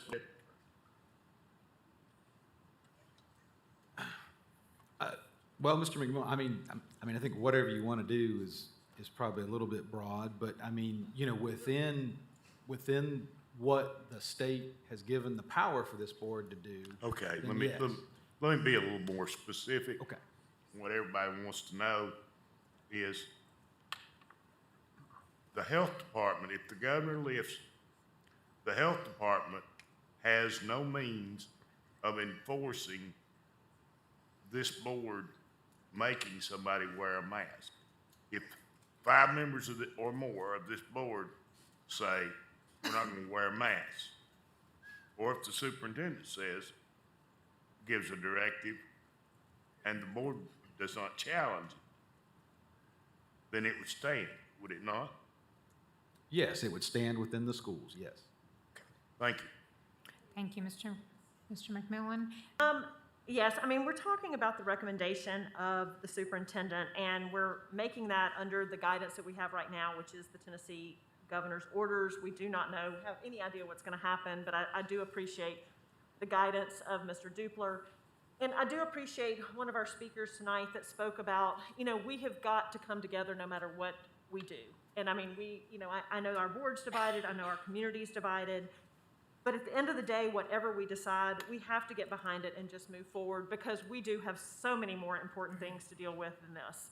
And so with that being said, I do feel like Mr. Thomas and his team put a lot of thought into their recommendation. I think there have been some changes taking away from the CDC and actually trying to follow our state Tennessee Board of Health. And with that being said, I think this recommendation allows for changes. I think we all hope there are changes. I think we all hope we do not have to do mass contact tracing, a lot of the things we've had to do this year.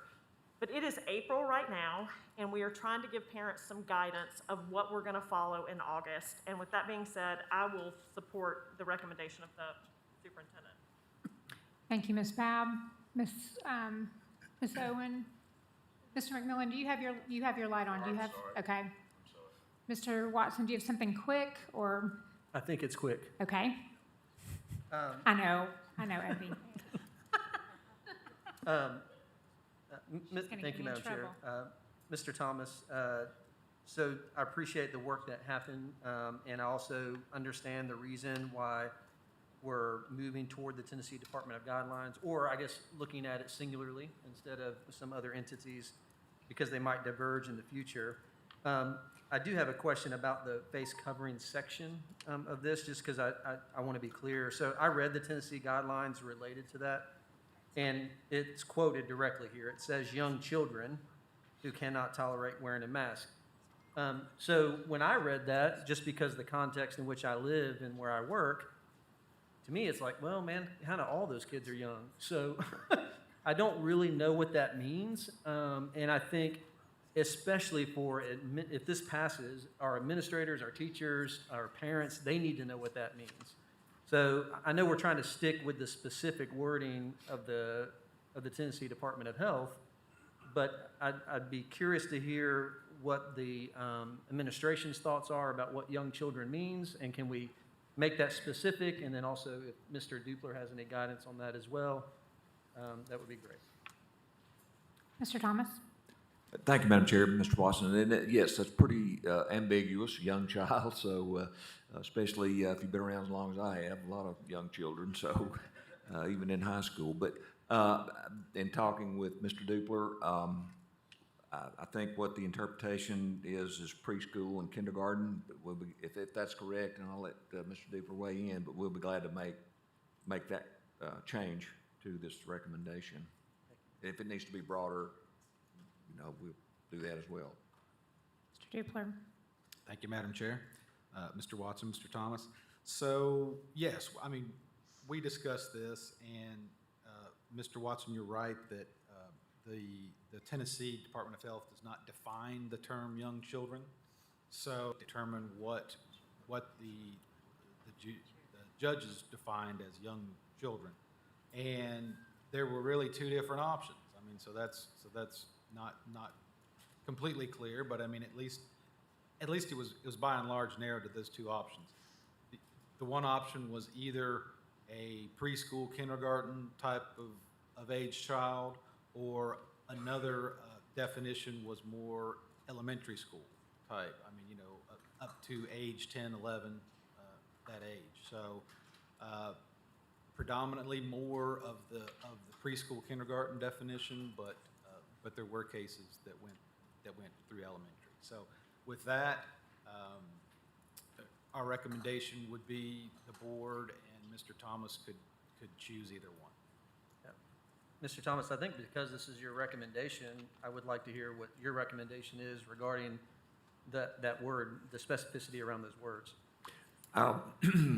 And preschool and kindergarten, again, if the board wished, like I said, if they wish to broaden that to include more grades, that's fine. But preschool and kindergarten is after talking with Mr. Dupler, is what I would prefer. But again, so is it fair to say that tonight that's your official recommendation? Is to yes, I'd be glad to change that wording. And again, if board members want to weigh in and make it broader, that's we'll certainly do that as well. Thank you. So, and I also appreciate the line that was added. I think this was Ms. Henderson's suggestion about masks are not required when outdoors.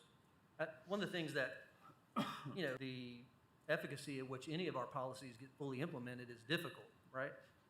And so I think the policy that is currently in commentary about why that may or may not be, but I think it is important for us to enforce the recommendations and the guidelines as prescribed and be really consistent about that across the district.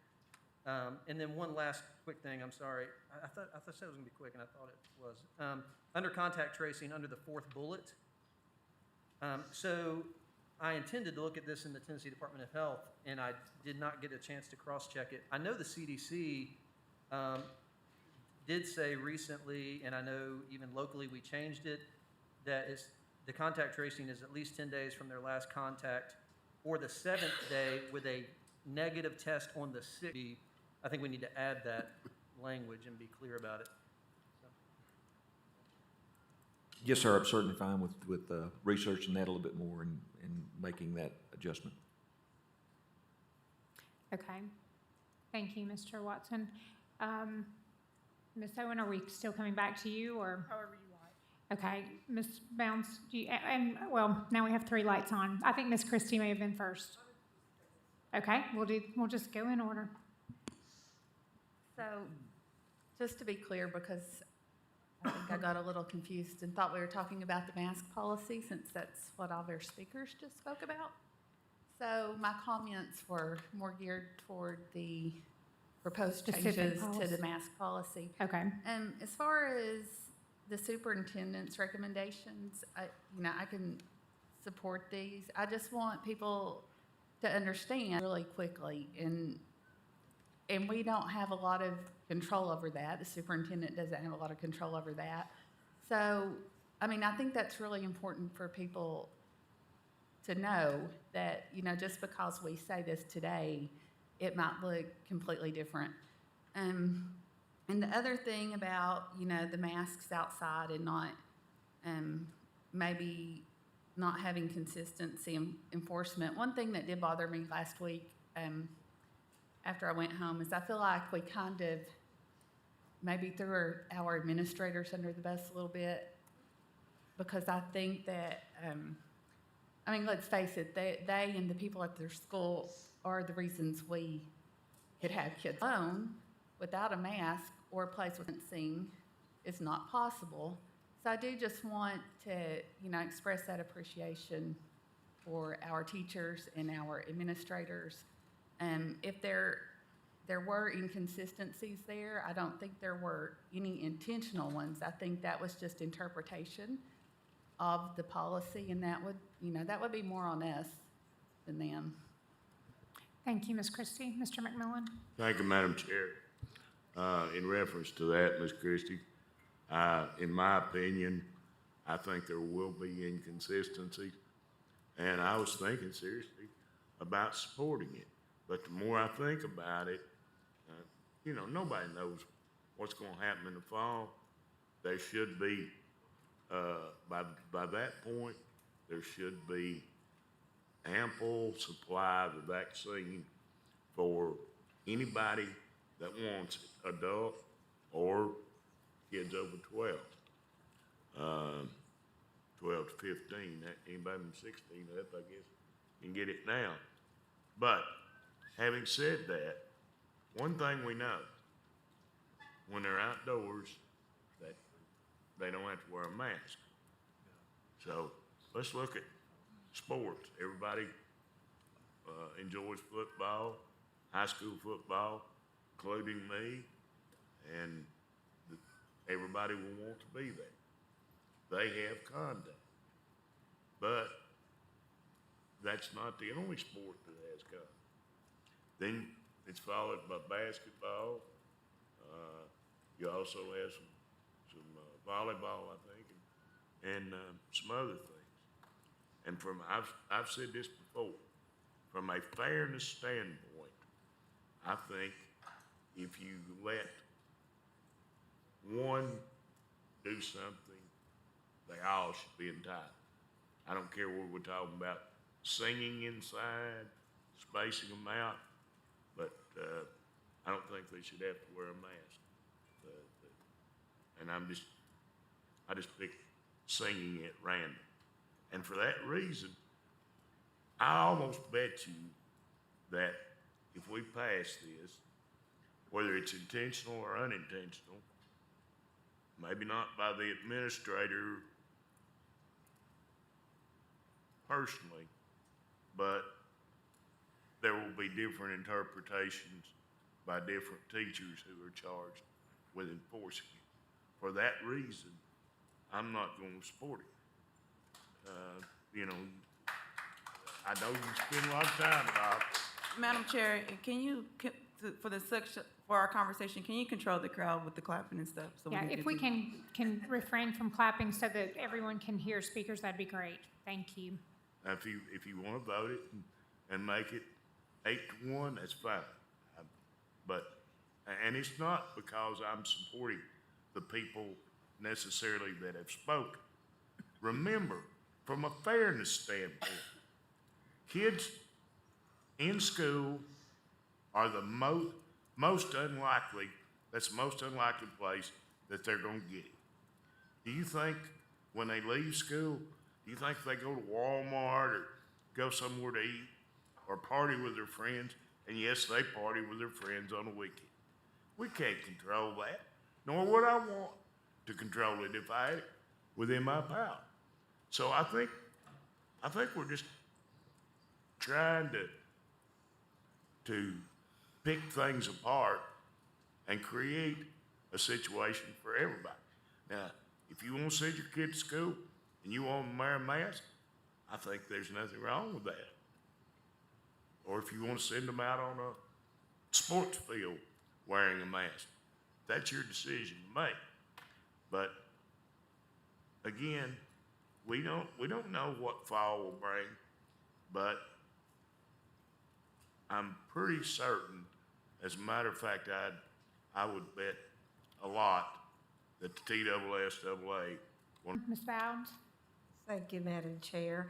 Well, I just first want to say that I appreciate the superintendent listening to the public forum speakers last week and the board and providing this new recommendation. I would like to see if we're going to define young children, which I don't know that we need to because it actually says masks will not be required for students and staff based on physical distancing, but I really do think it should go through 5th grade, given the numbers that we see in the data of the people that contacted it. And I do know that middle and high school were the areas where we had the most contact tracing and cases this year. So I would prefer it at least spell out through 5th grade. Secondly, one of the things that has been brought to my attention, I will put under contact tracing, I guess, of the different points or underlining. But, and I don't know, a lot of schools this year did not get to change classes, like they specialize in teachers will do reading and another teacher will do math because of the contact tracing. And then also, many of these students have assigned seats in every area so that they can be contact traced, including assigned seating at lunch. And for a young child, that's good if you're beside your best friend, but if you're beside someone that's pestering the fool out of you for a whole year, that's a long time. So I don't know how we're going to address that, but I do think it doesn't give children very much of an opportunity to develop friendships when they're assigned seats for an entire year just so that we can contact trace them. So I don't know how to fix that, but I do think we need to take it into consideration. Point number 3 is to what Ms. Christie spoke to, and I had the opportunity to speak to our elementary supervisor and secondary supervisor tonight and asked them. They said they both had sent out directives about outside and playground and that sort of thing. But I do know from listening to people across Lawrence County, some schools are doing it, some schools aren't. So I had suggested to them maybe a follow-up, and perhaps at your next principals meeting, you could also address that in person to the principals, because I know that our elementary supervisor had a very good point that some of them may just be depending on their leadership team to talk to them first before. So, but I do think that we need to look at that. And lastly, I'm assuming that the last part, moving schools to red, it's kind of a question then and a comment as well. So does the red, yellow, and green metrics disappear, or you just won't be using them to move individual schools to online learning? Because in what questions I asked this week, I realized that, unfortunately, that the reason we have been on red and yellow for so long is because we have been using metrics that are not strictly COVID related. And for instance, with the school custodial staff, how many of we've had 40 test positive all year. We've had 123 quarantined, but currently there is only 1 positive case with our custodial staff, and many of the custodians, there's only 1 quarantined. So we're still on yellow with that, but I feel like we've taken a broader I didn't really delve into how we figured out those metrics, but what I'm seeing now is that we've used total absenteeism or lack of having those positions filled to, if I understand correctly, to figure out whether we're gonna be on red, yellow, and green. And I feel like that's kind of disingenuous in that, you know, we've had these problems since time began. And so to include them as part of our metrics for keeping kids masked or, you know, whatever, quarantined, I just feel like let me say this other thing here. So the fill rate for subs put us on red on March 29th was 62.7. On April 12th, there was 72.6, even our previous superintendent. But I don't believe we can keep our system on red and yellow when it's on a problem that's existed forever. So question to whoever, are we gonna, do these red, yellow, and green metrics disappear, or does it just apply to? Yeah, we no longer have the ability to close a school. Right. So in my mind, there's no need for metrics. And the way we came about looking at those metrics was trying to look at what happened in previous years, primarily with flu, when we had student absences and staff absences, and when did we close. And so we looked at some of those numbers to try to come up with, everyone, if you remember, was talking about metrics. What are your metrics? Yeah, I know. We tried to say, hey, we're not just looking at one metric. We're looking at a combination of metrics. So in my mind, that goes away. Yeah. Unless the governor declares a state of emergency for our school system, we don't have the ability to say X school is closed. Well, And so and again, let staff weigh in if I've misspoken, but we have no metrics. Well, and I know we were demanding metrics, but I just don't feel like that.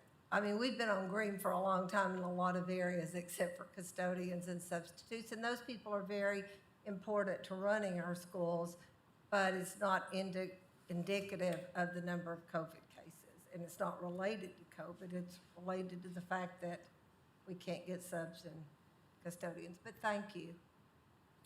Thank you, Ms. Pounds. Okay, Ms. Bab? Yeah, actually, this question kind of came up from what she was just speaking about, and I guess I hadn't really thought about it on the red, because even pre-COVID, we've had days where the schools have had to close because of flu. So is this now saying, I don't care whether it's COVID or flu or whatever, in the future, we're not gonna be able to go virtual, or we're gonna have to close the whole system? Or how are y'all kind of interpreting this? Because to me, this isn't even just a COVID-only issue. We've always had this as a flu issue in the past, and I thought hopefully our laptops were gonna help this, and that maybe we could even do school by school instead of doing this mass, closing of the system. Yeah, and let me if the board's okay, Dr. Reiswick, I know he's had much more communication with the State Board of Education as well as the State Department. So John, if you don't mind, jump in. Thank you, Madam Chair. Thank you, Mr. Thomas. No, you're correct. I think over the course of the last week, that's been a lot of the questions we've had back and forth with the State Board, and they've been great to communicate with us. And so they've been communicating with the governor's office and with the department trying to get to that. So they feel like there'll be more guidance coming out for us around some of those kinds of things in the future, but we did ask specifically to that question. Inclement weather days, which would be the same as like a flu day, that those could be used for. And their legal team was on that too. And at this time, they're saying that would not be allowed to count for a day present. So we could, in essence, for a flu day or a snow day, close school for that day. But even if we went for a virtual day, that would still count as one of those inclement weather days. So the one place they did say we may have some latitude in would be around quarantined students, that we might be able to count them as like excused absences for that. But again, they did tell us they think there'll be some more guidance coming out about it, but based on what they're understanding now, that would be where it is. Okay, thank you. Thank you, Dr. Reiswick. Ms. Owen? Thank you, Madam Chair. First, let me apologize for missing last week's work session and for being unable to answer most of the emails that have come in over the last 3 weeks. I did read them all, and I'm answering them as I can. Over the last several months, I've watched as our board's focus has seemed to shift from the center of our duties to moving toward politicizing our decisions. As nonpartisan representatives, I hope this is concerning for all of us. When we devolve into discussions that become either-or discussions, it should be a red flag that we need to step back and consider whether we are discussing students or politics. With 60,000 students, there are rarely either-or decisions. When we see only two sides, we need to realize that we are probably looking at a political decision and not a student decision. Student-centered decisions are very rarely presenting themselves with such a clear dichotomy. We are here because we care about our students, our staff, our places is inherent in our ability to function in this position. Also necessary is our ability to reflect and to understand our individual biases, whether they are political, social, or whatever, how those biases impact our decision-making, and when to step back and recognize that those biases are pulling us away from our vision, our mission, and even our basic duties. Before we can grow lifelong learners, we need to be lifelong learners. When faced with information that does not match our beliefs, we have to be able to objectively consider the information, even if we don't want to. We have to be able to sort out which parts are factual, relevant, what we accept as appropriate and relevant information in our personal lives, and what we accept as appropriate and relevant information for making decisions for very diverse students may not match. And we have to be okay with that. We took an oath to be okay with that. While many of us have expert knowledge in certain specialties, we certainly don't all have the same knowledge, and we shouldn't. It would not be appropriate for us to make decisions as if we were experts in all areas. We have worked to hire and retain the very best staff who are experts in their individual specialties, and our administrative staff has worked to ensure we have the necessary expertise available, either directly or as consultants to our staff, to be able to weigh all the possible options for our students. Their expertise is used every single day, and we have worked very diligently to ensure we have policies in place to allow our students to make necessary decisions, to allow our staff to make necessary decisions when our students need those decisions to be made. I found a great program while I was stuck at home for the past 3 weeks, and it followed 2 archaeologists and a historian as they learned to farm for an entire year using only Victorian knowledge and practices, and then a year using only Edwardian knowledge and practices. As they planted and grew their fields toward harvest time, they called in experts to help them learn everything, all the way down to how to best separate the grain from the chaff. They understood that the inability to successfully capture as much grain as possible would lead to starvation and death for themselves, for their families, even for their extended communities. Knowing how to capture the most important bits and allowing experts and continually evolving science to guide them was critical to our ancestors' ability to stay alive, and that has not changed. Today, we have a lot of chaff, and I don't mean today, I mean generally today. Today, we have a lot of chaff being thrown at us. We have entire online networks that are solely devoted to creating and distributing information to discredit and disparage experts in a wide variety of fields. Unfortunately, information from those very purposeful campaigns has been repeatedly presented to this board as if it is real and reliable information. We cannot use that kind of chaff to make health decisions. The U.S. has a Center for Disease Control, and controlling disease is their one job. Yet it has been suggested that we just ignore that entity entirely. Regardless of our individual politics, that should not make sense to us. We happen to live in such a large county that we are one of the few to have our own health department with medical and data specialists capable of narrowing recommendations to those that are specifically appropriate to our county. Yet it has been suggested that we just ignore that Knox County specific, expertly dissected data. Regardless of our individual political leaning, that should make no sense to us. These decisions that we're being asked to make are not political decisions. These are medical, health, and life and death decisions that will literally impact our community for generations. We have no business basing these decisions on popular opinion, on social pressure, on threats, or any kind of politics. Health and welfare decisions should not be made via social media. They certainly shouldn't be made by people who do not have expert researchers and expert health professionals at all levels guiding those decisions. COVID-19 did not present itself to the world with a sundown date. That we are all over this pandemic isn't even a question. We all want this pandemic to be over. But the pandemic doesn't care what we want. Wanting it to be over doesn't send it packing. Throwing out everything we know to be working so that we can ignore the reality of the constant sickness and death around us doesn't end the sickness and death. When I see people who refuse to follow the basic health guidelines, I have a lot of unanswered questions. And whether to discuss those questions or not, I went back and forth, but based on some of the really horrible emails we have gotten over the past several weeks, including attempts to either bully or scare us into submitting to pressure, I think it's important that you hear some of the questions that have been in my head, especially if these are questions you haven't considered. When I come to meetings and see people refusing to follow our own Knox County Schools health and safety policies, I wonder what could drive that.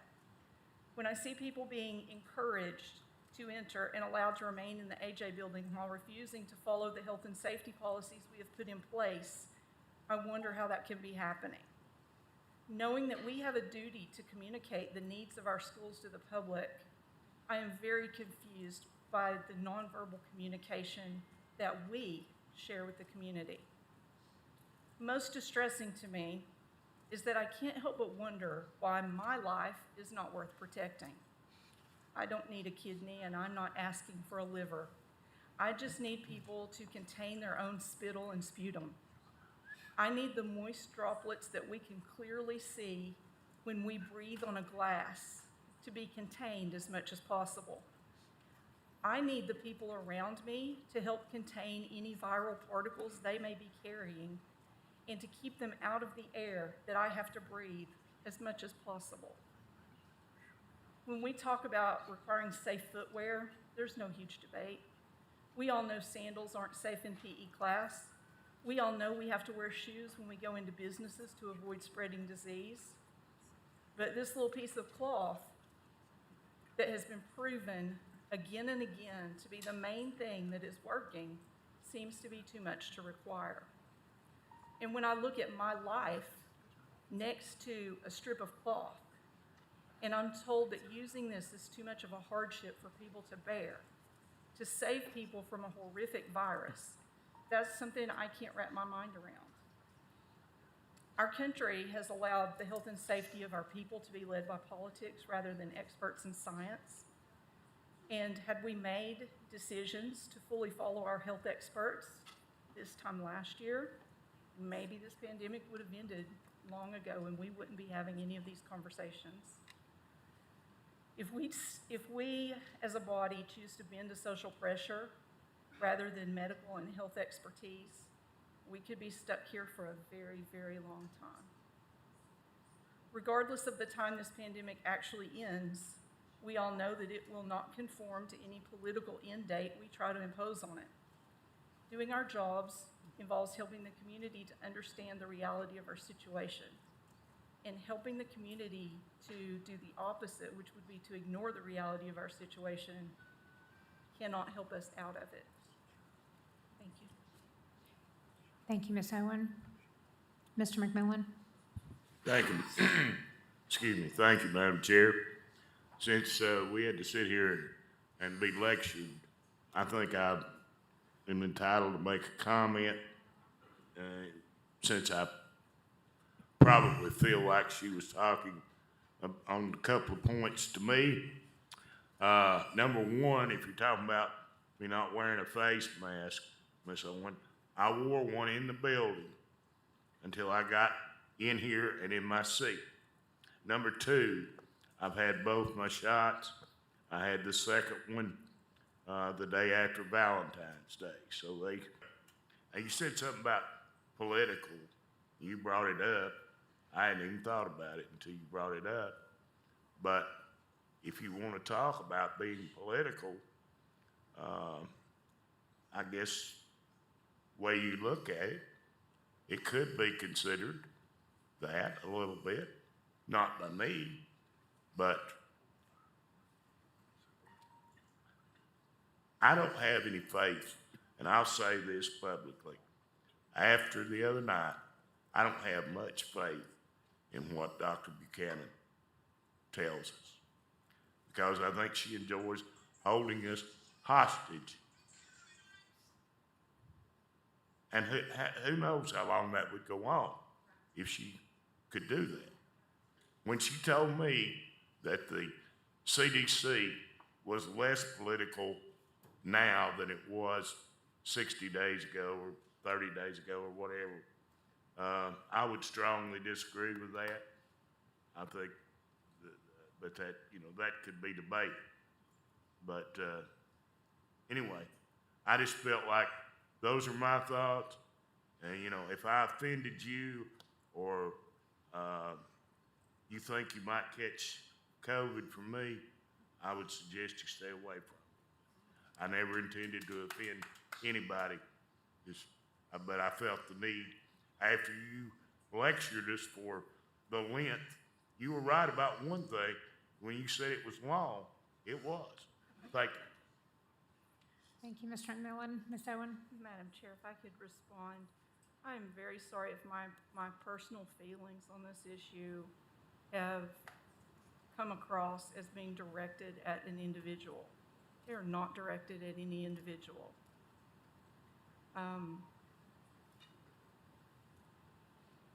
I don't think I've said any more than I would have said had I been here last week. These are concerns that I have had for quite a while. And it may be that having an extreme amount of time stuck thinking about those things may have made them a little stronger, but they're certainly not directed at an individual. If I felt a need to address something like that with you as an individual, I'd call and talk to you as an individual. Thank you. I would hope so. We've known each other for quite some while. We've disagreed before, but we've always remained cordial. This board since I've been on the board for the last 4 years, has always been very cordial, and we've been able to very eloquently disagree many times. And, I think I've learned many things from when we have disagreed on things. I've learned from the people that haven't looked at it the same way, and so I hope that we will continue to do that. I know that we all want the best for kids, and that's our end result. So hopefully we can continue to move forward in a manner that is more together than apart. So to the issue at hand, we have a couple of different things going on. So first, if we can just define what we need to do here, and then I do have a couple of comments because I haven't made any comments. But just to make sure I'm thinking about it clearly, and then that we're all thinking about it clearly. So we have the reopening recommendation, and then we also have the face coverings issue, and then I believe we have someone to speak about the student activities policy. Is that correct, Ms. Babb? Yes, we do. Okay, so we'll address that kind of separate as the last thing. Ms. Babb? I, to be honest, feel like there are two different issues going on here, and I honestly would like us to deal with them separately. I think we have the recommendation by the superintendent that's one thing, and then I think there is Ms. Henderson's policy to sunset the math, and I think they are two totally separate issues, somewhat related, but I would like for us to actually deal with them separately and not get them confused. Completely agree. So that's kind of where I was going, that we need to deal with them separately. So regarding and if I could just give my comments regarding the 2021-22 school year. Obviously, we know it's very early. I would hope that we could get to a point where these recommendations will not be needed, because we'll be at a place that it's obvious that we need to everyone, that we need to be more normal. Because I'm concerned, obviously, I'm concerned about the physical distancing issue. If in our schools kids are continued to be separated, that's I think we have to think about the long-term damage we're doing to kids. I think the licensed social worker, I believe, spoke about that very eloquently. They're not. I think that we have to. It's incumbent upon this board to think about the long-term ramifications of what is happening because of the pandemic, and when do we need to return to normal, as a lot of the school districts around us are doing, and I think they've probably wrestled with these decisions just like we have, and they're making decisions based on more than one component, and that's what I hope that we will do. So when I hear from healthcare professionals and teachers, I've heard from a lot of teachers this week. I think the teachers have kind of held their tongue as long as they can. I've heard from a lot more this week. I heard from an ELL teacher who said, you can't imagine how difficult it is to try to teach a child a different language when you have a mask on. So first of all, it's hard to begin with. Like, they have some of the hardest jobs in our entire system, and then you put a mask on everybody. So we're asking a lot of these teachers. I heard from other teachers who are very concerned about the academic impact that the negative impacts that this will have, because the kids can't see their mouth moving with phonics and all of these. And I'm not a teacher, so I have to just take the expert's word for it. But that makes sense to me, that would be important. So I think we have to look at a lot of the developmental issues. The ACEs comment that was made earlier, I thought about that a lot last week as I listened to parents speak, that we want to minimize. I mean, you talk about ACEs, and I feel like this whole thing, and it's nobody's fault. It's just, it's probably going to be a result of this in some form or fashion, and it's not anybody's fault. It is what it is, but I think we have to be honest about that. So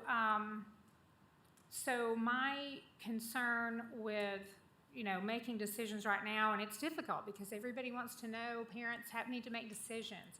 I would hope that it would be obvious to everybody that by the time we get to fall, that we are in a position that parents don't need to be fearful. I was very comforted by Dr. Childs giving us his professional opinion. He's one of the premier experts in our county, and I thought it was very comforting to hear him say the vaccine is the answer, that we have a vaccine. All of the adults will have the opportunity to have that vaccine. They have it now. And that coupled with the fact that only 0.17% of people in Knox County currently have COVID, there are obviously studies that will say whatever you want them, whatever your opinion is. I'm sure you can find a study that says that. I saw some this week that talked about that the issue of the asymptomatic spread, even if you've had COVID and that kind of thing. There are about 10 studies that show that with 70 to 90% efficacy, that it's not transmitted after you have the vaccine. And so there's several different agencies listed here. One of them was appeared in the Lancet on March 6th, and I know that's a very well-respected medical journal. That was regarding healthcare workers in Israel. That actually was one of the lower ones. That was a 75% reduction in asymptomatic spread. So there are studies that support, I think, the fact that a lot of people have the view that we are nearing the end of it. Yes, there's still COVID, but I guess my question is, do we really think that we're ever going to get rid of COVID? I mean, we may, I hope we do, but I think it's entirely possible that it could be a virus that sticks around. So we have very, very low levels right now. I honestly kind of thought we might see a spike in our schools after spring break, but it stayed low. So you look at the comparisons in the states that do not have a mask mandate. So anyway, I'm not sure that that would have changed. I think the virus, I think that kind of says the virus has to run its course. So, I am in favor of Ms. Henderson's, something happens and we have a surge during the school year, the superintendent can certainly address that, but I think that we have enough evidence right now that says that we're moving in the direction that that will not be needed, and that will be helpful for parents who are making a decision about next school year to know that. I'm not comfortable, frankly, right now at this point, agreeing to the physical distancing piece of this. I don't know if that's something we can wait on. If I had my opinion, my opinion would be that we deal with the face coverings policy and that we perhaps put this document on hold for a time. So I would like to hear other people's opinions on that. Mr. Watson. Thank you, Madam Chair. And these mics work as good as they AJ. We need to put some money in that. I think we already did, though. So I appreciate your comments related to teachers. I got the same email from the ELL teacher. I think they sent it to all of us, or maybe you sent it through you or whatever. And I've got friends who are ELL teachers, and I think I made this point last week. It's been very clear to me, and I made this comment last week, that our teachers, our community, our constituents, our local doctors, all of them are very split. I mean, I can name teachers that say we need to keep this, it's working, and obviously there are teachers that don't. And so, to Ms. Owens' point of none of us being experts in this field, I think we as a school system have to identify for the public who is it that we're going to look to for continuing guidance on this issue.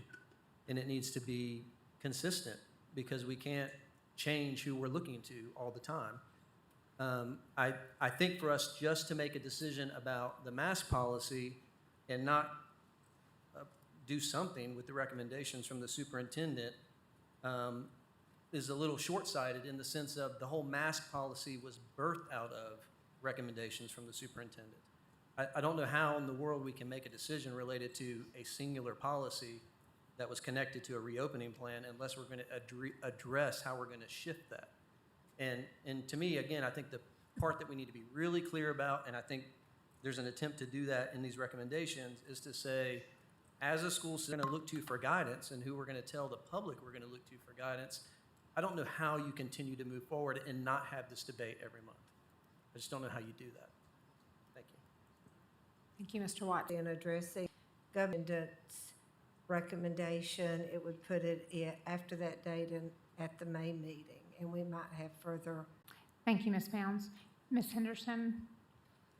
Thank you, Madam Chair. I just wanted to say that I agree with Ms. Horn's recommendations, and I think it's fair. I think it deals with our local community and what's happening here in Knoxville. And I also appreciate Dr. Childs last week, because he is a doctor at Children's Hospital that has dealt with children in our community with COVID. And I thought what he had to say was very hopeful. And I had a follow-up conversation with him the next day. And I was very comforted by what he said. And I think that we need to listen to the experts in our community, like Dr. Childs. Thank you, Ms. Henderson. I'm not sure whose light was first. Ms. Owen.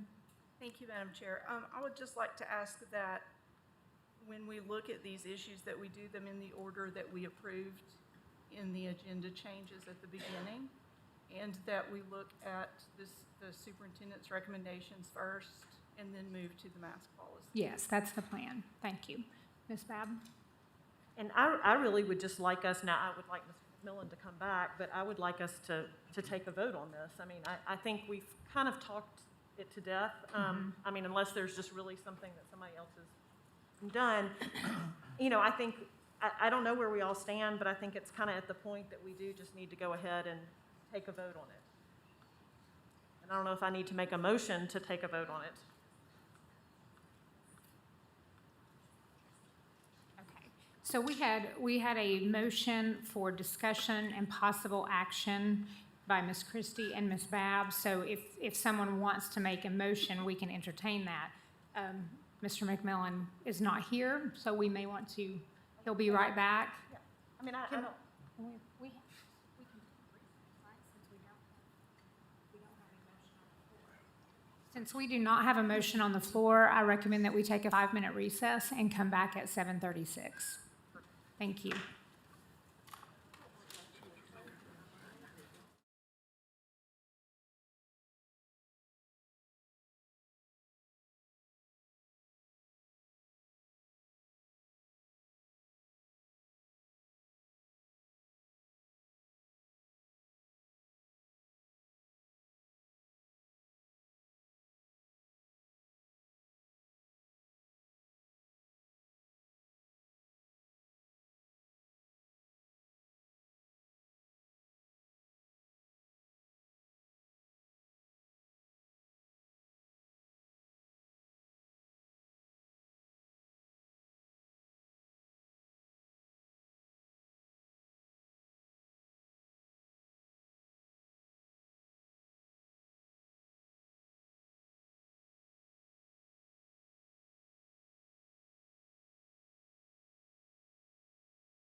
Okay, Ron, don't judge.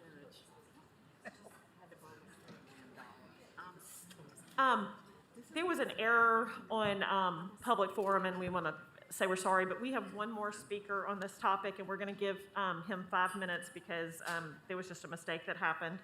So if Ethan Lindsay will come up and, say your name and county of residence, and you have 5 minutes to speak. Hi, thank you. I'm Ethan Lindsay, Knox County, and I go to the Ellen STEM Academy over that way. I wanted to start off just by thanking everyone here and everyone who has been here through this pandemic and everything that everyone's done. I specifically want to thank our local health professionals and everything that they've done. I know there's obviously been disagreement on what everyone believes, but no matter what, they've been fighting on the front lines, and they've put their lives down really to help us get through this, whether it be in a hospital or by giving public advice on what we need to do as a community. Yeah, I think that we need to follow the science, and we need to see what the science says. We need to follow our local health officials because they are able to give us the information that we need for us. We don't have comprehensive things. The government's not capable of doing everything for just one Knox County. So I think we need to focus on what our local official says, as I said. On a personal note, I lost my great-grandma to COVID-19 in December of 2020. And yeah, she had a lot of pre-existing conditions, but COVID-19 was the final straw. And she, along with 560,000 other people, have been killed by this disease. And when you think about it, we have 470,000 people who live here right in Knox County. And just to imagine that amount of people could all be gone, plus those in the surrounding area, it's insurmountable. COVID is not over yet. And while we have about 20 to 30% of the population vaccinated, and that's great, right now, right before the school year ends, is not the time to stop following guidelines. I know nobody likes masks. Trust me, I go to LNN and it is all stairs, so I am running up every day and trying to catch my breath at the end, and I have plenty of conditions. I am the student with Asperger's who has trouble reading facial expressions, and I have ADD and trouble breathing, and I know that it is a lot for other students to take in, but I don't mind taking a minute to catch my breath if it means that I don't have to see someone else lose their life to this disease. And I've seen what younger kids are facing. I've volunteered through this pandemic, through the Knox County school system, to teach elementary students at that level, to teach them STEM concepts, and I've seen what the teachers are facing, and I sympathize with all of them. And I know it's been said for so long, but we need to stick with it. We don't want to drop our defenses just to be taken out at the end. And it's our responsibility to protect each other, and not doing that is a real abuse. I don't know what August looks like. I don't think anyone in this room is able to see what August looks like. But until then, I think that it's important that we follow the guidelines, that we wear our masks, and that we social distance and get a vaccine whenever possible until we are able to see what August looks like. Thank you. Thank you very much. I appreciate you speaking. That's the end of all of our speakers on this topic. On this topic, okay, thank you so much. Mr. Watson. Thank you, Madam Chair. I promise this is my last comment on this topic. So in part, Dr. Childs and Dr. Buchanan were both here last week because I asked Superintendent to bring them both here. And the reason I asked for that is because I knew they varied in their opinions. And it's interesting to me that tonight, some who really value Dr. Child's opinion, which I did as well, are now using him as like the stake in the ground to say, the reason I asked for both of them to be here, and I've said this point many times, is you will find people who are very skilled, tell the public who we're going to say that we're going to listen to related to this matter. And if we want to put Dr. Child's name in these guidelines or recommendations, we can do that, and I'll stick with it. But again, for the public, we have to let the public know who we're going to look to for guidance. And it cannot be somebody different every week, whoever gets to come and speak and who we feel good about. I think we have to do better by the public than that. Thank you. Thank you, Mr. Watson. Ms. Babb? Can I make a motion to take this to a vote, the recommendation of the superintendent? Mm-hmm. We have a second? Okay, Ms. Babb made a motion. There's a second by Ms. Satterfield. We had Mr. several recommended changes. I want to know what's included In your motion? in what we're, Okay. What is in your motion? Let me make sure that I've got them, but my understanding of them is under face coverings, we are qualifying young children to be pre-K and kindergarten students. Were there any other? there was one more that I made related to contact tracing. I think if we're going to use the Tennessee Department of Health, if their guidance matches the CDC related to on the 7th day, so it would say 10 days from their last contact or 7th day with a negative test on the 6th day, if that matches. Could we have Mr. Myers coming up? I mean, I felt like I was seeing you He's right there. nodding when we were talking about this. Can you clarify some of that for us? And maybe you're the right person. You seem to have been the expert with the health department. And if we're on that topic, I think one other question I would have is, we have here 6 feet. If we're going by the Tennessee Department of Health, are they going by the 3 feet, or are they still at 6 feet? Because the CDC has said 3, we're still at 6. I don't know where the Tennessee Department of Health is. Thank you, Madam Chair. I'll address the first question on the accuracy of the quarantine rule. Essentially, it would be the test could be on the 6th or 7th day, and they return on the 8th day. That would be the exact language on that day range. And let's see, your next question was about the social distancing. So, can I just, one clarification? So without the test, it's 10 days. With a test on the 6th or 7th day, you can return on the 8th day? Exactly, yes, ma'am. Okay, so we want to make that change.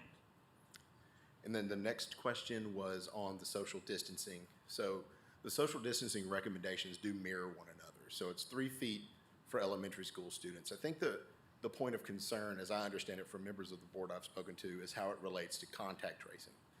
The contact tracing recommendations also mirror one another. And for the contact tracing component, a close contact, the measure is still 6 feet. So while the guidelines are saying that elementary school students can use 3 feet for social distancing in the classroom setting, it does not change the criteria to be considered a close contact in any of the guidelines. Okay, I gotcha. That makes sense. Thank you for those recommendations. So my vote is on so under face coverings, young children is clarified as pre-K and kindergarten, and then they'll use the language that Mr. Myers clarified on contact tracing, that testing, you can get out of quarantine after testing on the 6th or 7th day, testing negative, you can get out on the 8th. Without testing, you get out on the 10th. Is that correct? Okay. Okay. That is the motion I'm making for us to vote on. Okay. And you're okay with that? Okay, any other comments on that?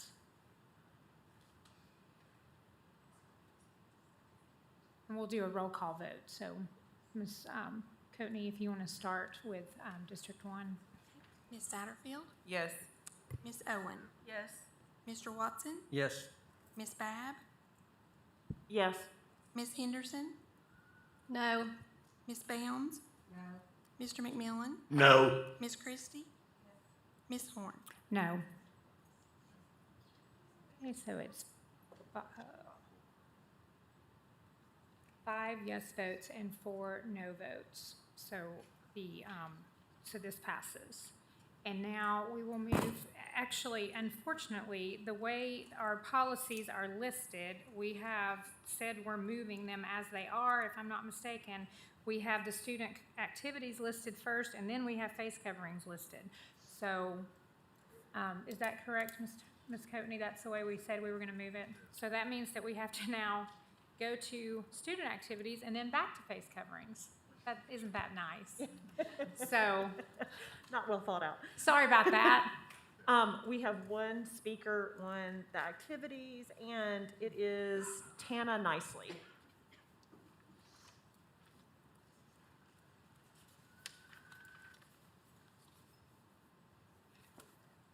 And I will go ahead and say, I know Ms. Nicely does not live in Knox County, so we might need to put it to a vote that we're allowing her to speak. She is a principal at one of our schools.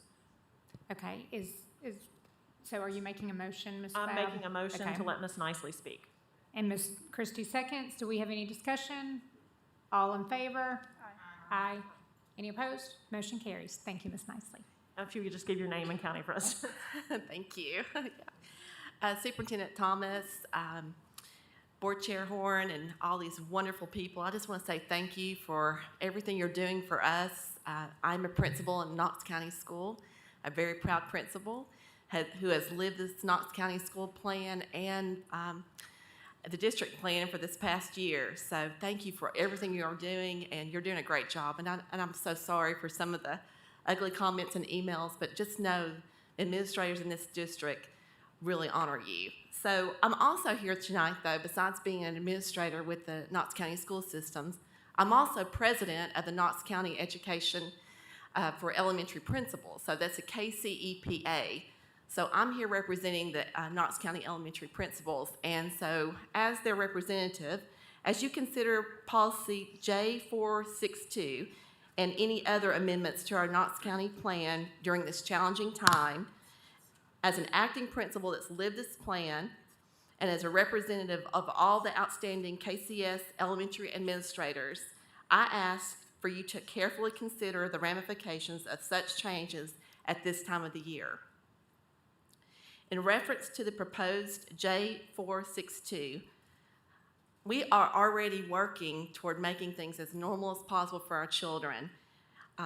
If you are in a school right now or hear of a principal, we are trying to come up with end of the school activities, looking at a way to make field day work, thinking of 5th grade graduation, pre-K graduation, kindergarten graduation. I'm having a book fair at my school as we speak this week. Lots of things, Dr. Seuss Day, all those things to try to make it as normal as possible. And it's been a challenge this year, but we're trying to make it happen. So I feel like that, and the principals feel like that J462 may be a little bit redundant. Our plans have worked because of the dedication to wearing the face coverings, limiting visitors, and maintaining social distancing. We have 28 days of school. A child came up to me today and said, the countdown is on, Dr. Nicely.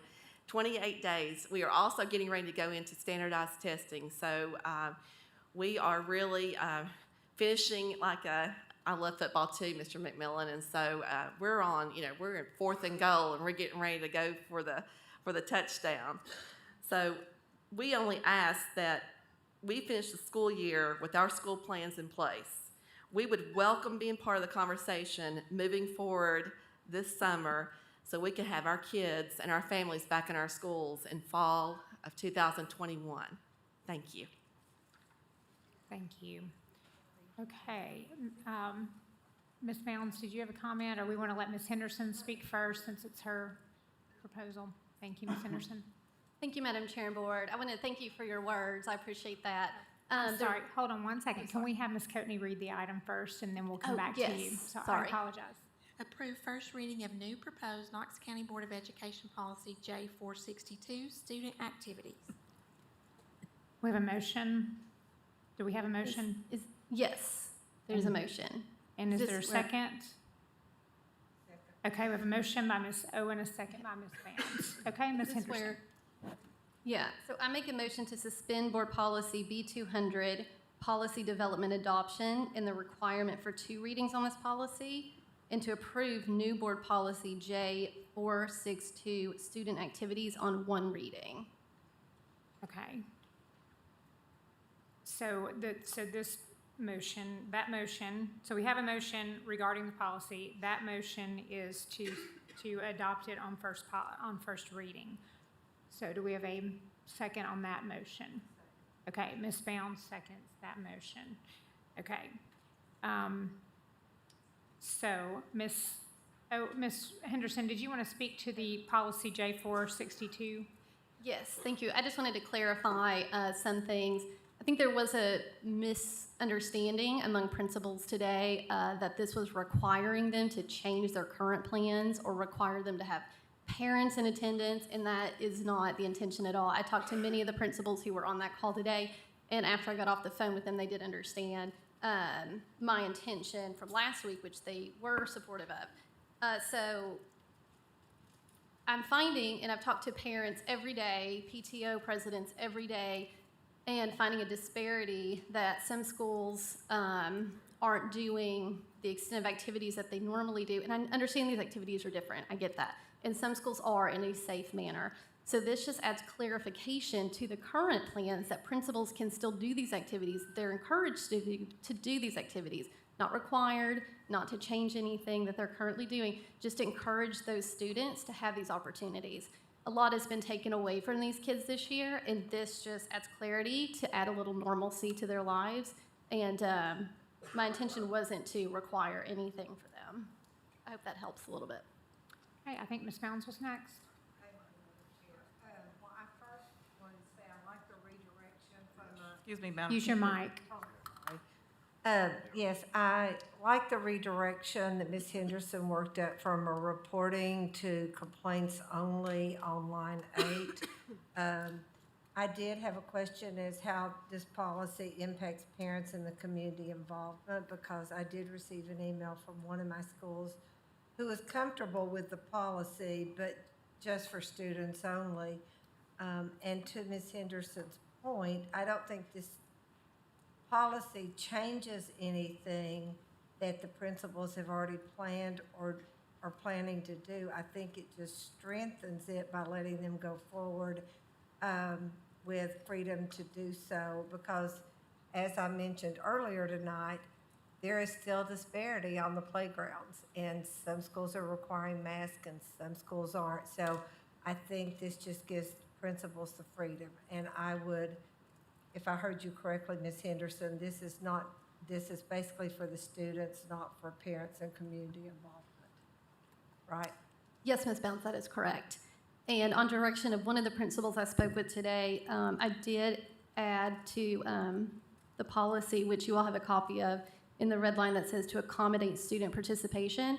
That way it kind of clarifies this isn't, parents can come into the building, it's for the students so that they can have these opportunities and activities. Thank you. I think Mr. McMillan was next. I just have a question. The very last line, if we're just worried about getting through this year, why does it say 21, 22? Would we not be adopting this for, if it's adopted, would we not be adopting it for next school year? I mean, I realize we could always rescind it, but why is the need to adopt it at this point? Ms. Henderson? Thank you, Mr. McMillan. I appreciate that question. The thought behind that was that if the current emergency COVID recommendations continue into next year, and that principals and administrators, that the activities were still different, that this would still be in place so that they can still make sure that these activities are happening. Does that make sense? So as long as those recommendations, the emergency recommendations are in, I wanted to make sure it was covered with this. I see what you're saying, but as Ms. Bounds pointed out, I think there is, and there will, no matter what we do, there will continue to be inconsistencies across the county because different administrators view it as, in different ways. It's their interpretation. So for that reason, I'm not going to support it. I would support lifting mandates, masks, anytime, and I think we're at that point. But that's just my opinion. Thank you. Thank you, Mr. McMillan. I think Ms. Babb was next. Yeah, and I understand where Ms. Henderson's intent was on this, but unless I ask for opinions from my principals, I don't usually hear from them, and I got a lot of phone calls today. I think I know what your intent is, but I think from all of my principals I'm hearing, they are trying to do their best to do it as normal as possible. And this policy, I think making it into policy is actually, they feel like kind of confusing the issue. And, they said right now we're in the midst of, dealing with the testing and everything else. And, I appreciated Ms. Nicely that talked about, like, let's have conversations this summer to make sure we're very clear on next year. But they just want to keep I just don't think I don't feel personally that there is the need for the policies. From what I'm hearing from my principals, they are doing the 5th grade graduations. They are doing the field days the best they can. And maybe they can't do everything because of a reason that they can't do it. And maybe there needs to be a conversation with a particular school. I personally don't feel like we need the policy. And from kind of just these principal meetings I was hearing, I think the principals are sharing. I think they're talking to each other about, how are you getting field day done? How are you doing 5th grade graduation? So I think there's already a lot of sharing among our principals. And I really think most of this is happening. We're talking about the elementary level, even though the policy is for all of them. But I support your intention. I probably just don't support the policy after talking to my principals. Thank you, Ms. Babb. And I'm not sure if Ms. Satterfield or Ms. Owen, Ms. Satterfield. And then we'll go to Ms. Owen. Yes, thank you, Madam Chair. Going back to Mr. Mike's point about just the clarity of policies and the confusion that it could bring, just even today in this discussion, last week I was fully supportive of it, but then when I hear the principal's perspective and then hear your perspective of talking from the principals, there's just too much confusion with 28 days left. And I'm gonna call it out every time I hear it. Knox County Schools is riddled with disparities. We got 28 more days. We can handle another 28 days for disparities. Okay, thank you, Ms. Owen. Ms. Satterfield, Ms. Owen. Thank you, Madam Chair. It seems to me that this is much more procedural than policy related. And if something like this needs to be said to our principals, I think it would much more appropriately come from the superintendent than from policy. Thank you. Thank you. I think Ms. Christie was next, and then Mr. Watson. Ms. Christie? I was just going to say, it sounds like our schools are already trying to do this as much as possible, and it might confuse things. And I guess, Superintendent Thomas, what are your thoughts on it? I mean, there's nothing prohibiting schools from trying to have these activities, right? That is correct. Within the guidelines.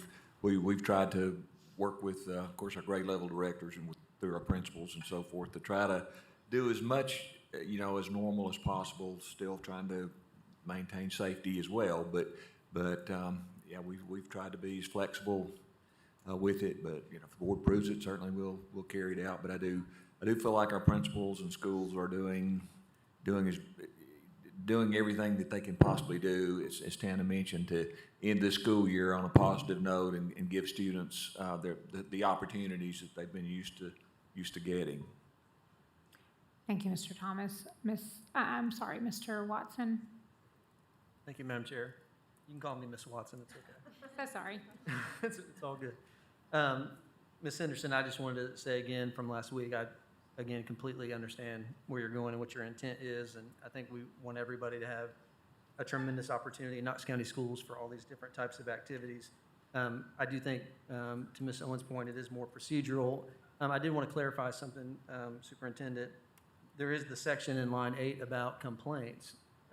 I'm assuming that if there is a legitimate complaint that a parent has, could they not go to the ombudsman with that? Is that true?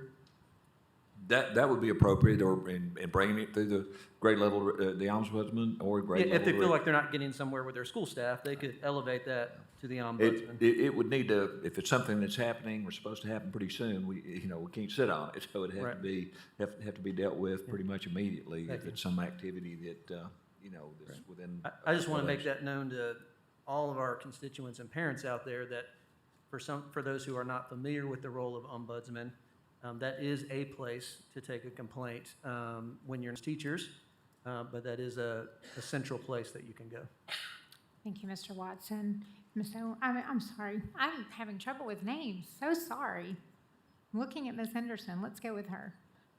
I just wanted to say again, hearing from the parents, I just felt like I needed to take some action because these kids are only in fifth grade once, and the kids last year lost out on a lot of fifth grade activities, eighth grade activities. I didn't want to see that happen again, and I am hearing from parents that, at some schools that is happening because principals just, and again, to Ms. Bound's point, this gives them the freedom to know that they can do these activities.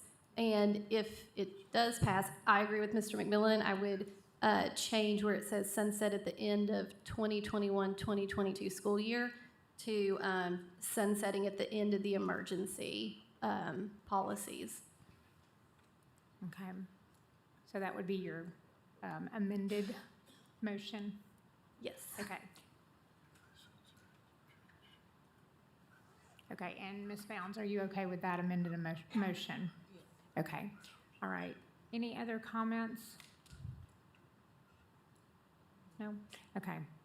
Yeah, I would hope that that principals would want to do everything they could to try to make it as normal a school year ending as possible. It's, these kids don't get this time back. To adults, it's just a year, but to kids, it's a big deal. So I appreciate your thoughts behind trying to encourage principals to have a normal ending of the school year. Okay, do you have any other comments? Your light's on. Okay, thank you. Any other comments? Okay, all in favor? Okay, any opposed? Wait, can we take a voice vote? If you're opposed, we can do a roll call if that's easier. I thought we could do a voice vote because I thought I knew the way people were going to vote, but if we want to do a roll call, that's totally fine. So a yes vote would be in support of making this a new policy. Ms. Satterfield? No. Ms. Owen? No. Mr. Watson? No. Ms. Babb? No. Ms. Henderson? Yes. Ms. Bounds? Yes. Mr. McMillan? No. Ms. Christie? Ms. Horn? Pass. Okay, so the policy fails. Okay, thank you. And now we go back to our last policy. That is, I think it's 240, is that correct? J240? Is that the right number? C240.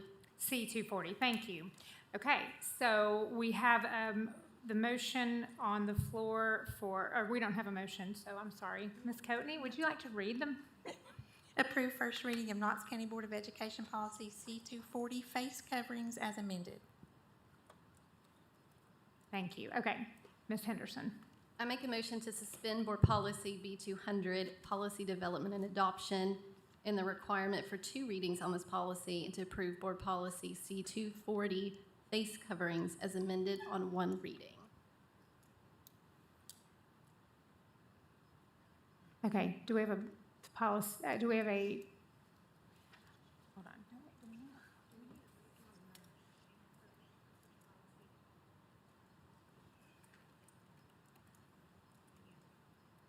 Okay, so we have a substitute motion. Rather than the motion listed on the agenda, we have a substitute motion to approve the policy and also suspend the policy. What was the policy relative to first and second reading? Correct? Yeah, to just waive first reading? Right, waive Yes, first reading. Yes, that's correct. Okay, so we have a motion by Ms. Henderson, a second by Ms. Bounds. So essentially, we have the face covering policy that you have attached to your agenda, and the motion that has been made is such that if we approve this policy, it would be approved. We would waive we would do ways that waive first reading the way it's read. Ms. Coatney, we would waive first reading. Does that make sense to everybody? Okay. So regarding the policy, I think Ms. Bounds was first. Or Mr. McMillan, I'm not sure. Mr. McMillan, were you first? I just want to, well, no. We were just talking about being confused. Okay, does it make sense now, Well, the way she no, made the not really. motion? Well, explain to me what what we're voting on. Are we voting for masks, against masks, what? So policy C-240 that Ms. Henderson has proposed, I believe, says that the mask policy would sunset August 1st. In her motion, she also is recommending, or the motion includes waiving first reading. Is this it? No, it's attached to the agenda. I don't think we have a hard copy.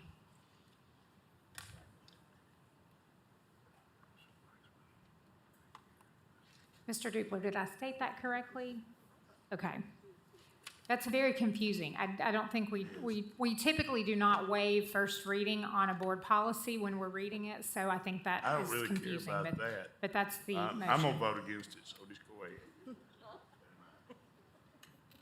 Okay, Okay, Ms. Bounds. I have a question for Mr. Duport. Do we need to discuss this, 'cause this completely threw me with the waiving the second reading. If I want to make a friendly amendment to her motion, do I do it after we vote on that motion, or do I do it now? Mr. Dupler. To make things more confusing for Mr. Miller and I. And for all of us. Thank you, Madam Chair. Thank you, Ms. Bounds. So you've got a motion on the floor. Really, you've got one motion on the floor, which is Okay. to waive first reading that goes along with the amendment to this policy. So, Ms. Bounds, if you want to make an amended motion, whether it's friendly or not, my recommendation would be to do it now before a vote is taken. Okay, then I would like to make a friendly amendment with a date change, that this policy will sunset on May 31st rather than August 1st to correspond with the ending of the school year. So that would be my friendly Okay, are motion you- to change the date. Okay, from- to May 31st. To May Ms. 31st. Henderson, are you agreeable to that? I'm agreeable with that. And just to clarify for Mr. McMillan, so this policy is the mask policy. So what I would like to see is it for this current policy to end on May 31st. So if you agree with the policy, you agree for it to end on May 31st. So that way it's not a policy in existence anymore. We'll have masks until then. Correct. And ending this policy Well, policy will see, go away. What happens when we get into graduation? Do we require, The superintendent's plan would take over at that point. But that way this policy would end, so let's say 5 years from now, and somebody tried to reinstate this policy, it wouldn't be in existence I would anymore. prefer Excuse me. for it to end May 1st. Okay, all graduations are outside, so I think that takes care of the mask question for graduations, since graduations take place out of doors. Does that help clarify? Yes. Is that definitely gonna be outside? Yes, yes. I saw the date. Yeah, so just to clarify, and so we're all on the same page, okay? I don't know who's it's, I'll go. I'm always quick. I'll go. go right ahead. All right, thank you. Thank you, Ms. I can support this policy as is for August 1st for the next school year. I cannot support this policy for May because we have summer school and we have kids enrolled in summer school already, and parents have already made that decision. Principals already made their plans, and we don't need to disrupt them right now, y'all. We just need to keep pushing through. Okay, thank you. Okay, let's just go down the line. Ms. Owen. I can say almost the same thing. The other thing is I would like to vote separately whether to waive first reading. Thank you. Okay. Okay. Mr., Mrs. Watson? sorry. It's all good. Thank you, Madam Chair. Okay, let me get my thoughts back, sorry. So I think it's important to understand that the vote that just was approved doesn't actually get instituted for the 21-22 calendar year. And so if we sunset this May 31st, that means so the guidelines so I would not be in approval of doing it May 31st. But Superintendent Thomas, I do have a technical question for you. And I think it's important to retrace a little bit of history. So, it won't be long, I promise. So when you first brought your reopening plan, so I wasn't on the board at the time, but from my viewing of those meetings, you brought that plan, and the intent at that time, when you brought it, from my understanding of the minutes, was it was not going to be voted on. It was decided in the context of a meeting to vote on it and to approve it. And then the following meeting, I think it was Ms. Satterfield, brought this policy to bring clarity around the issue and how the implementation of masks would be. So I think the idea that we're going to keep masks for as long as the Tennessee Health Department says that we are, in terms of the guidance, is clear in what we just approved. Do you feel like this policy, all it does is give a lot more clarity about how it's implemented? If this sunsets on August 1st, have you and your team talked about, does that create now all of a sudden a lot of unclarity about how it's to be implemented? I guess the reason I'm asking that is I'm fine for it to sunset, but I don't want in it sunsetting causing a lot of confusion, which is the intent of the policy in the first place, was to bring clarity. Thank you, Mr. Watson. With what the board approved in terms of the recommendation this evening, to me, it's clear in terms of the face mask. So if this sunsets, I don't think that has any. So I think it's. Let me say, I'm hoping all this changes by then. Totally. I am not a fan of face masks, okay? So I'm not trying to impose any. I'm just trying to make sure that we keep everybody as safe as possible we can, and following the science of it. So let me just say that, because I'm not trying to penalize anybody by wearing a face mask. I hate it. I think I said one night I'd like to join you whenever we burn these things. Yeah, we're going to do that. So that's where I am. But in the meantime, we're close. We're getting close, and I'm optimistic that we're gonna, it's gonna look a whole lot different next year. So I'm okay. If you sunset, I'd say August 1. I mean, that's what we talked about earlier. But obviously, if the board wants to move before that, then they do. But I appreciate what you're saying. I think it is clear that we just approved that we'll have masks as long as the Tennessee Health Department. What I'm asking is a little bit different of a question, and that is, do you feel like there's enough clarity about how it will be implemented in your guidelines, or does the policy still need to remain intact for clarity about how it's implemented? I feel like with what you approved, we've got the direction that we need. Thank you. Okay. All right, let's just go to Ms. Christie, and then Ms. Babb, then Ms. Bounds. How about that? Yeah, I support the original motion, not the substitute or the amendment. And the reason being is, well, I said I would support sunsetting in August, but also I think, even if I know this is probably gonna make some people mad, but let's just theoretically speaking, we've all said, well, the vaccine should be the end game. Dr. Child said the vaccines are the way out. Well, we still have a large percentage of people that haven't gotten the vaccine. We're talking about parents. It just now opened up for everyone. So you still have parents waiting on first doses. We still have teachers waiting on second doses. I mean, I feel like, August gives them those that want the vaccines a lot more time to get them. And I do worry that we'll lose students and maybe even teachers in the summer school if we change this policy now. But I do support the original date on the motion. Thank you. Ms. Babb? Yeah, I guess I'm the same way with supporting the original date. I just hadn't thought about summer school. I mean, originally when Ms. Bounds said the end of May, I wasn't considering summer school. So with summer school in mind, I do think I would support the August 1st. I just do want clarity on people that because we are sunsetting this policy, it does not mean that there might not be face masks. Once again, I hope we don't have face masks, but the recommendation is what we're going to follow. And I think if come August, we think there needs to be more clarity, or even July, we always can come up with another policy that fits the recommendation better. I think the policy we passed last year fit this year's recommendation well, but doesn't necessarily go with the recommendation for next year. Even that's 2-3 months out, we'll have a little bit more clarity on our direction and things like that. So I can support the original motion, but not the substitute motion. Okay, thank you. Ms. Bounds? Okay, so I'm going to withdraw my friendly substitute motion. I may lose one vote, but we will gain 5 to sunset this policy.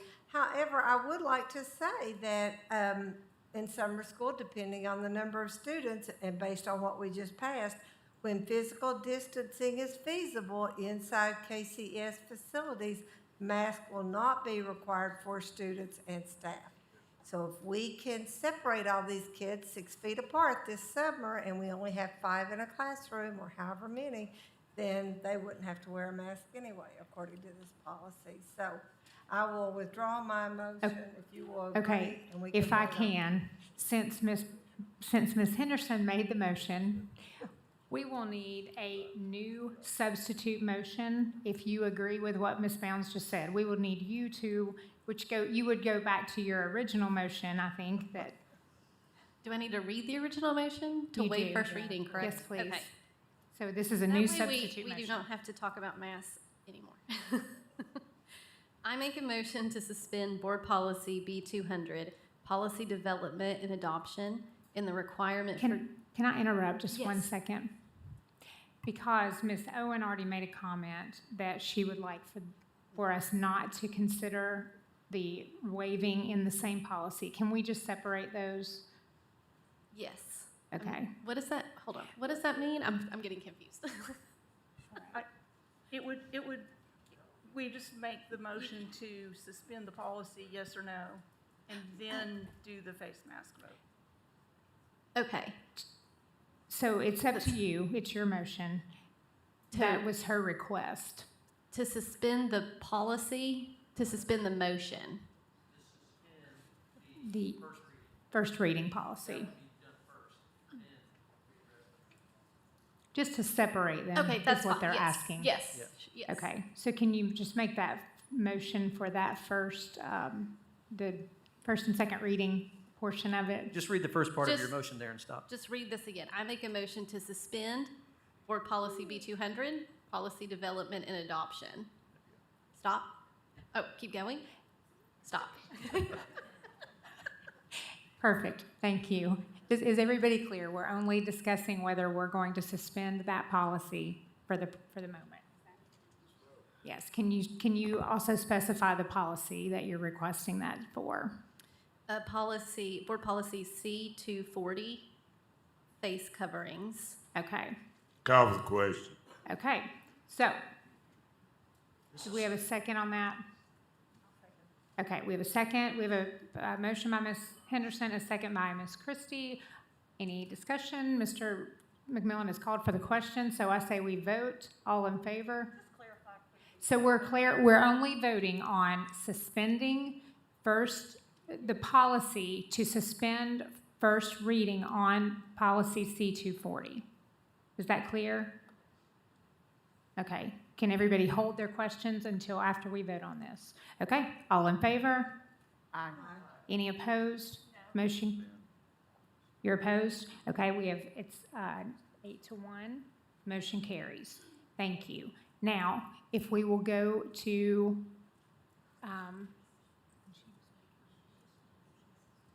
okay, now if you'll make your motion regarding C240.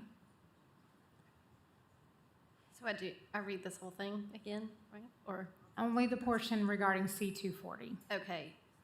And the requirement for 2 readings on this policy? Oh my gosh. No, Mr. Dupler, can forget you- that piece. Okay. As amended in Mr. one Dupler. reading?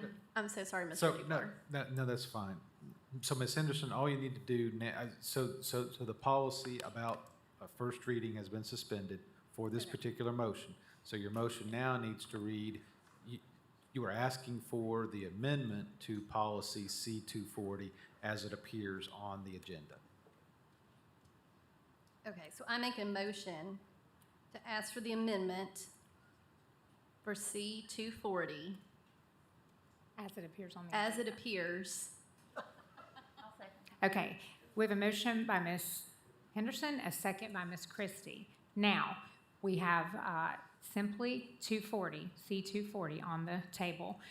We have 2 lights on. I don't know who was first. Mr. Watson, why don't you start us off? Thank you, Madam Chair. I just wanted to elevate a point that Ms. Christie made about not everybody's had the vaccine, but I don't think we've yet mentioned it in the context of this meeting. Not everybody can get the vaccine even if they qualify by age. There are people who cannot be vaccinated, and I think it's important for us just to acknowledge that. Not that we make decisions based on a handful of people. That's not the point, and I don't think those folks want that either. But I do think it's important to acknowledge that it's not a matter of do they want to be vaccinated or not be vaccinated. There are some people that simply cannot have this type of vaccination. Thank you. Okay, Ms. Bounds? Ms. Bounds? Okay, Ms. Owen? Thank you, Madam Chair. I would just request that we take a roll call vote. Okay. Anything, any other questions or comments?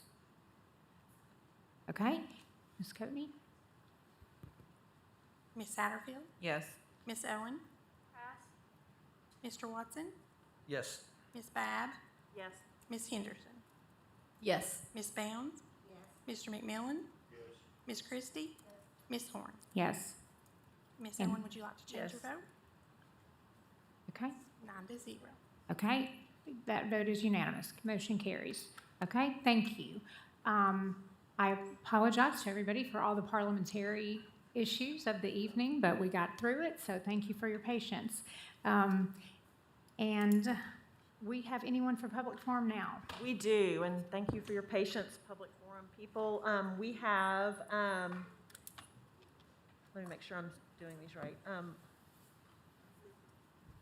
London Warrington.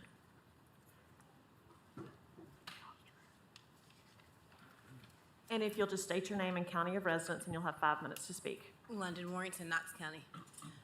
Hello, guys. I am a parent. I'm a mother. I am East Knoxville. I live there. To hear and to know what's happening in our backyard is the most horrible, horrible thing. To have been there, to watch my friends, to watch my classmates, to watch children that I watch walk to school with their backpacks past my home, not know if they made it there, they're okay. My point here today to let you know before I deal with you is that let you know that I'm dealing with us as a whole, as our own community. Okay? Today is not about pointing fingers. Today is not about blame, it's about accountability across the board. I hear you over and over, and I heard you say, we have to have a conclusion to this. We have to figure out a way. And you can't figure out the way, and you're lost because you don't have the keys. Because the people who have the keys don't like you. They don't trust you. You don't have a relationship with them. And we've done this to each other. We've done it to you, you've done it to us. We don't trust you, you don't trust us. It just is a cycle that we have done over and over and over and over for years and years, and it's really horrible here in Knoxville. We have our own little mini civil war. So what I'm saying to you today is that I have held myself at my own house accountable. I am the mother who has turned the blind eye also. I have a 19-year-old son who almost died last year when the shooting on Atlantis happened. I am her. So I'm holding myself accountable in my household and my children and my family, and I'm going to take my home back. And I'm going to hold my friends, and I'm going to hold my classmates, and I'm going to hold them accountable. And I'm going to hold my church accountable, and I'm going to ask them to do the same. And I'm going to ask you today to do the same. I'm going to ask you to go to those parents and go and to let them know that we dropped the ball. Just admit it. We dropped the ball. At any time our children go to school or go to church or in our community and we can't knock on the door or go to somewhere or go to an adult for safety, for the pure sake, I'm not safe. They didn't feel that. They didn't have anyone that they felt like they could go to. And when they went to other adults, we didn't know how to handle the situation and we just dealt with it the way that we've always dealt with it. For us as a community, it goes back to the way that we breed our children, okay? It goes back to what we have to do as what we've always done. We've gotten away from a lot of that. We haven't raised this generation of babies that are causing this chaos. We didn't raise them. YouTube, social media, World Star, Snapchat, they've raised them.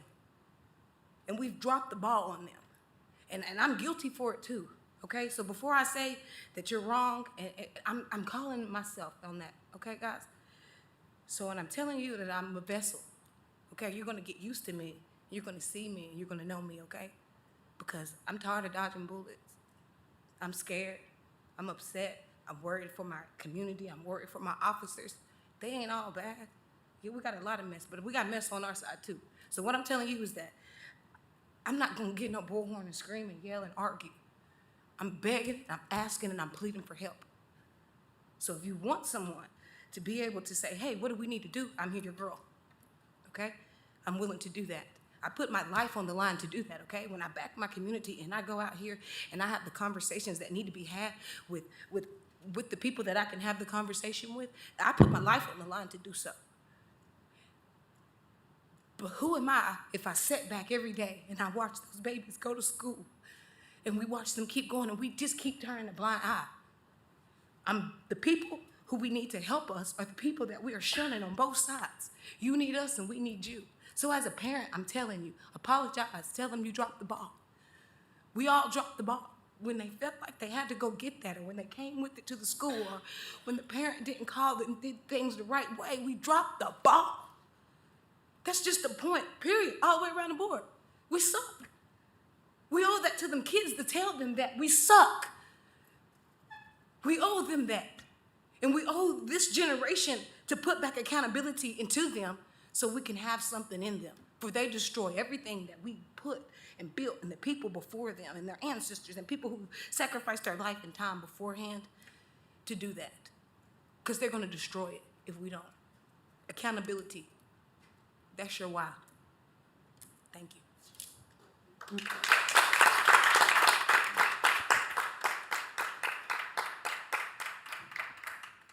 Ms. Warrington, I just want to thank you for coming to speak. You really touched me. It's okay. Well, I appreciate it. This is not an east side or a west side problem. This is a Knoxville problem, and I know you feel it because I feel it. Thank you.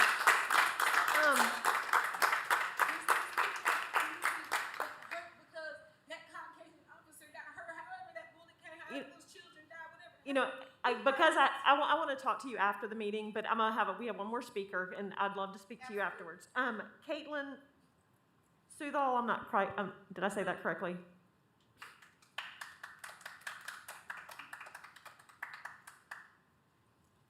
And please state your name and county of residence. Caitlin Southall, I'm a resident of Knoxville, Tennessee. I'm a Pellissippi student and faculty member. I and many others here today are here to speak out on the gun violence happening in the East Knoxville area that has been terrorizing our youth and has resulted in the lost life of yet another child. Justin Taylor, 15 years old, Stanley Freeman, 16 years old, Janaria Muhammad, 15 years old, Demarian Gillette, 15 years old, and now Anthony Thomas Jr., 17 years old. The circumstances may have been different, but the results are the same. 5 dead children, all within the same area, all within the same school, Austin East Magnet High School. Austin East students, faculty members, teachers, and their families are living through a nightmare as they watch child after child be slaughtered in the streets like animals. The traumatic events that have occurred over the course of mere months has created a mental health crisis in the area that the city has done nothing to address. While there are counselors on site at Austin East, there are mere 6 counselors to the 643 students that we have attended and currently enrolled in the school, not including teachers and faculty members who have also lived through this traumatic experience. As a community, we are demanding at least a triple increase in the number of counselors employed at Austin East High School, as well as immediate trauma care specialists on site to take care of the community during this tragic event. We are also demanding complete transparency in the investigation of the murder of Anthony Thompson Jr., who, in light of recent evidence, was not a threat to anyone.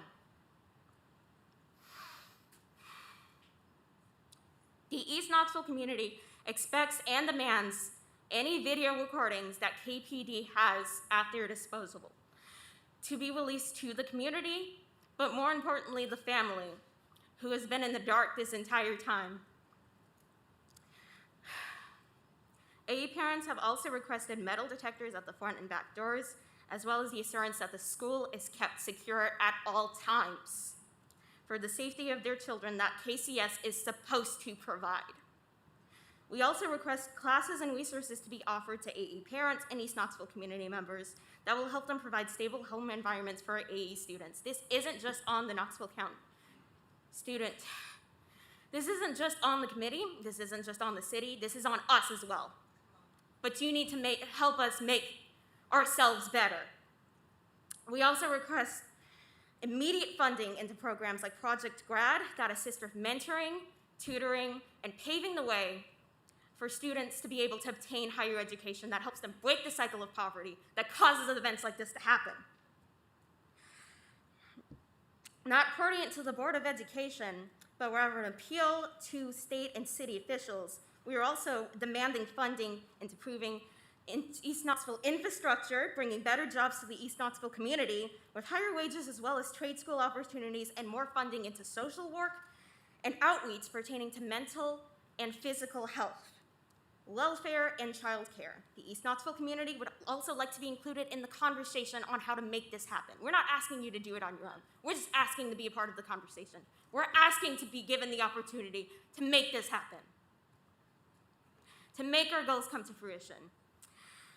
We would like to make a 5 to 10 year plan to break the cycle of poverty that ravages our community once and for all. Our demands are reasonable and feasible, and so a lack of action from the Board of Education and City of Knoxville will be taken as intentional negligence and will be combated with aggressively by the East Knoxville community. I will be emailing a copy of this speech as well as the list of demands to each of the members of this board, as well as our city and state representatives over the next few days. And I, as well as many community members, shall continue to gather at these meetings, as well as any other public forum we can, to continue echoing these demands until they are finally implemented. And so I end my time by asking the Board of Education, as well as all of the Knoxville community members in attendance right now, what lives matter? What lives matter? Thank you. Thank you very much. That concludes public forum. Madam Thank Chair. Yes. I'd like to ask for us to suspend our rules related to policy B180. I think we've given a lot of attention to public forum around this issue of mask, and I think our community, if there's some that feel like they need to address us, if there's others, additional members that want to address us here tonight related to the recent events at Austin East, I'd like to allow for them to do that, and I'm okay if we want to set a cap on that. Second.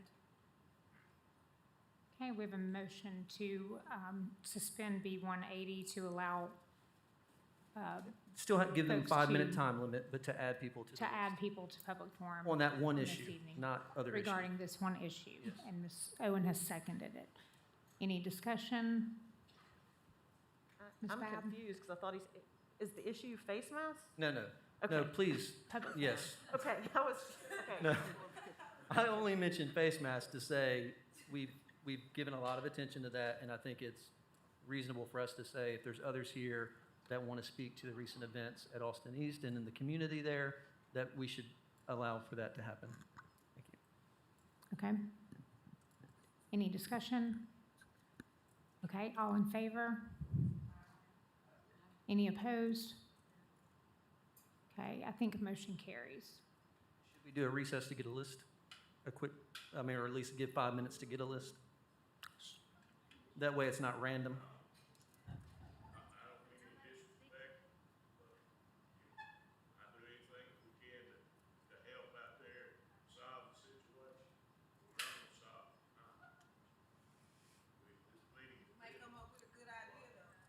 Okay, Ms. Owen, I think when commission does this, they just let folks come add up, come on forward. as they need to. That wants to come up and Is there anyone that would like to speak that has not tonight regarding.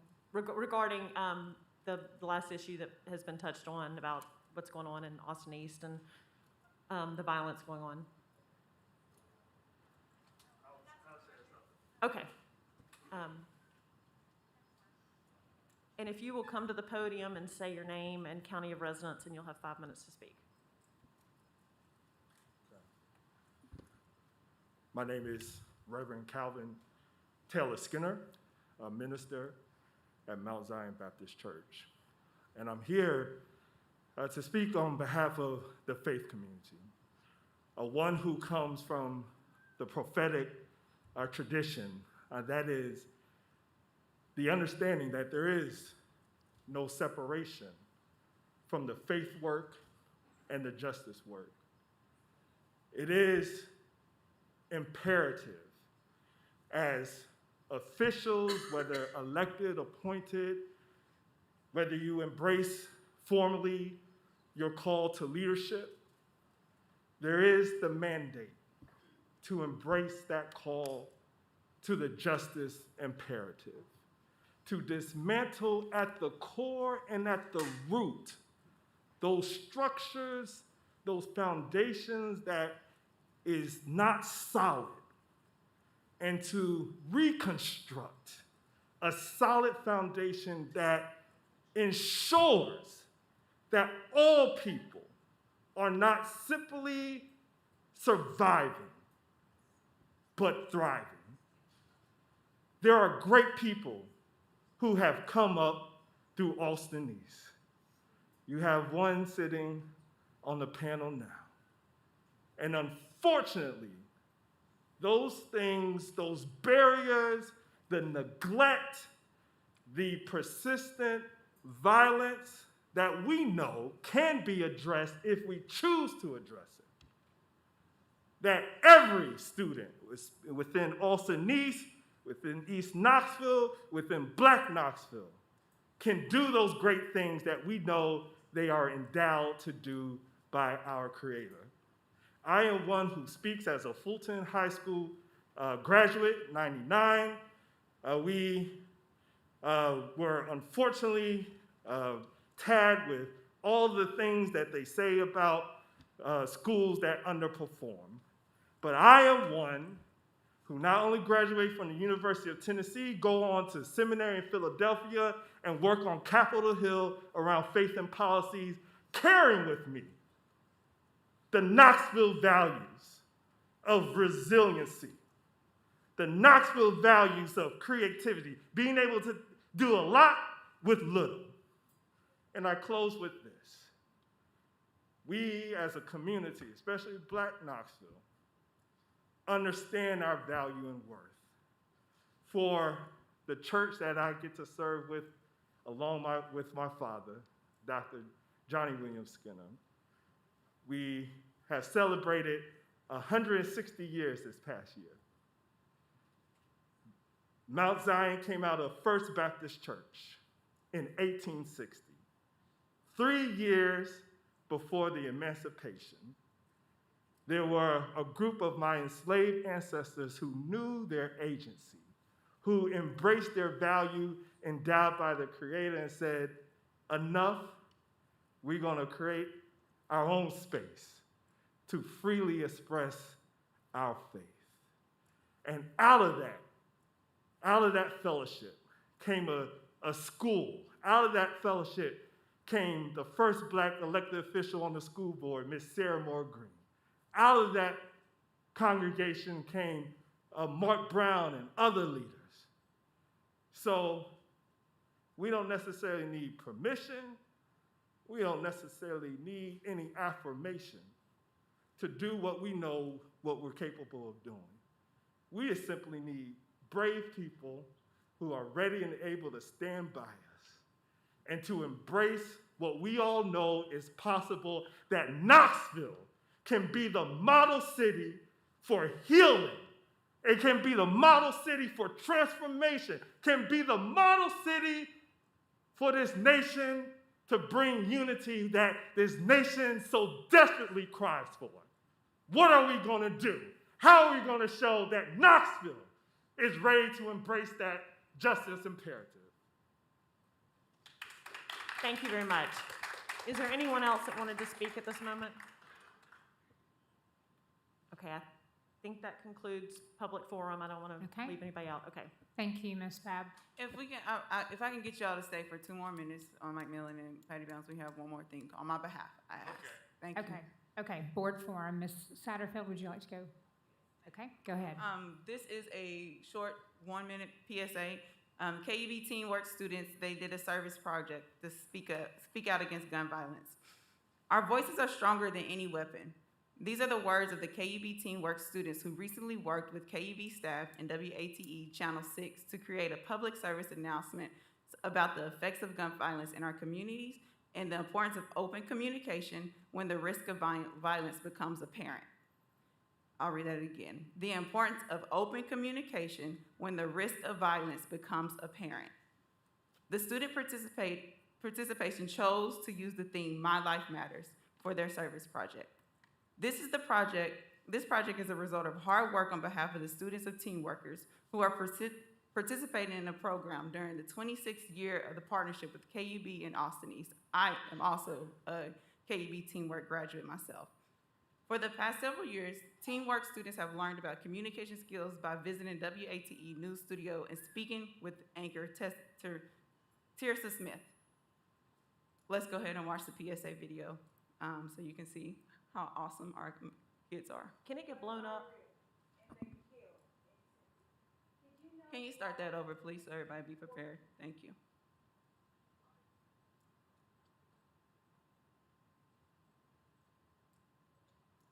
Guns are real, and they kill innocent. Did you know Black children and teens are 14 times more likely to die by gun homicide? This is a memory of those whose lives were taken by gunfire. This is not a joke. Teens are dying from release. I should always feel safe at my school and in my community. Violence is never the answer. It should never be the norm. One life is worth more than all the innocent lives. Stand up for justice, promote peace. It's about my life, my future. When I grow up, I want to be a resident of charity. Computer science, Psychologist, nurse, mortician. and electrical engineer. I'm still figuring out what I want to be when I grow up. Our voices are stronger than usual. If you see something, say something. It may save a life. Be the positive change that you want to see. We're teenagers. We should not have to work. If we all work together, we can stop the violence. Stop the violence because my life matters. Stop the violence because my life matters. Thank you. I'm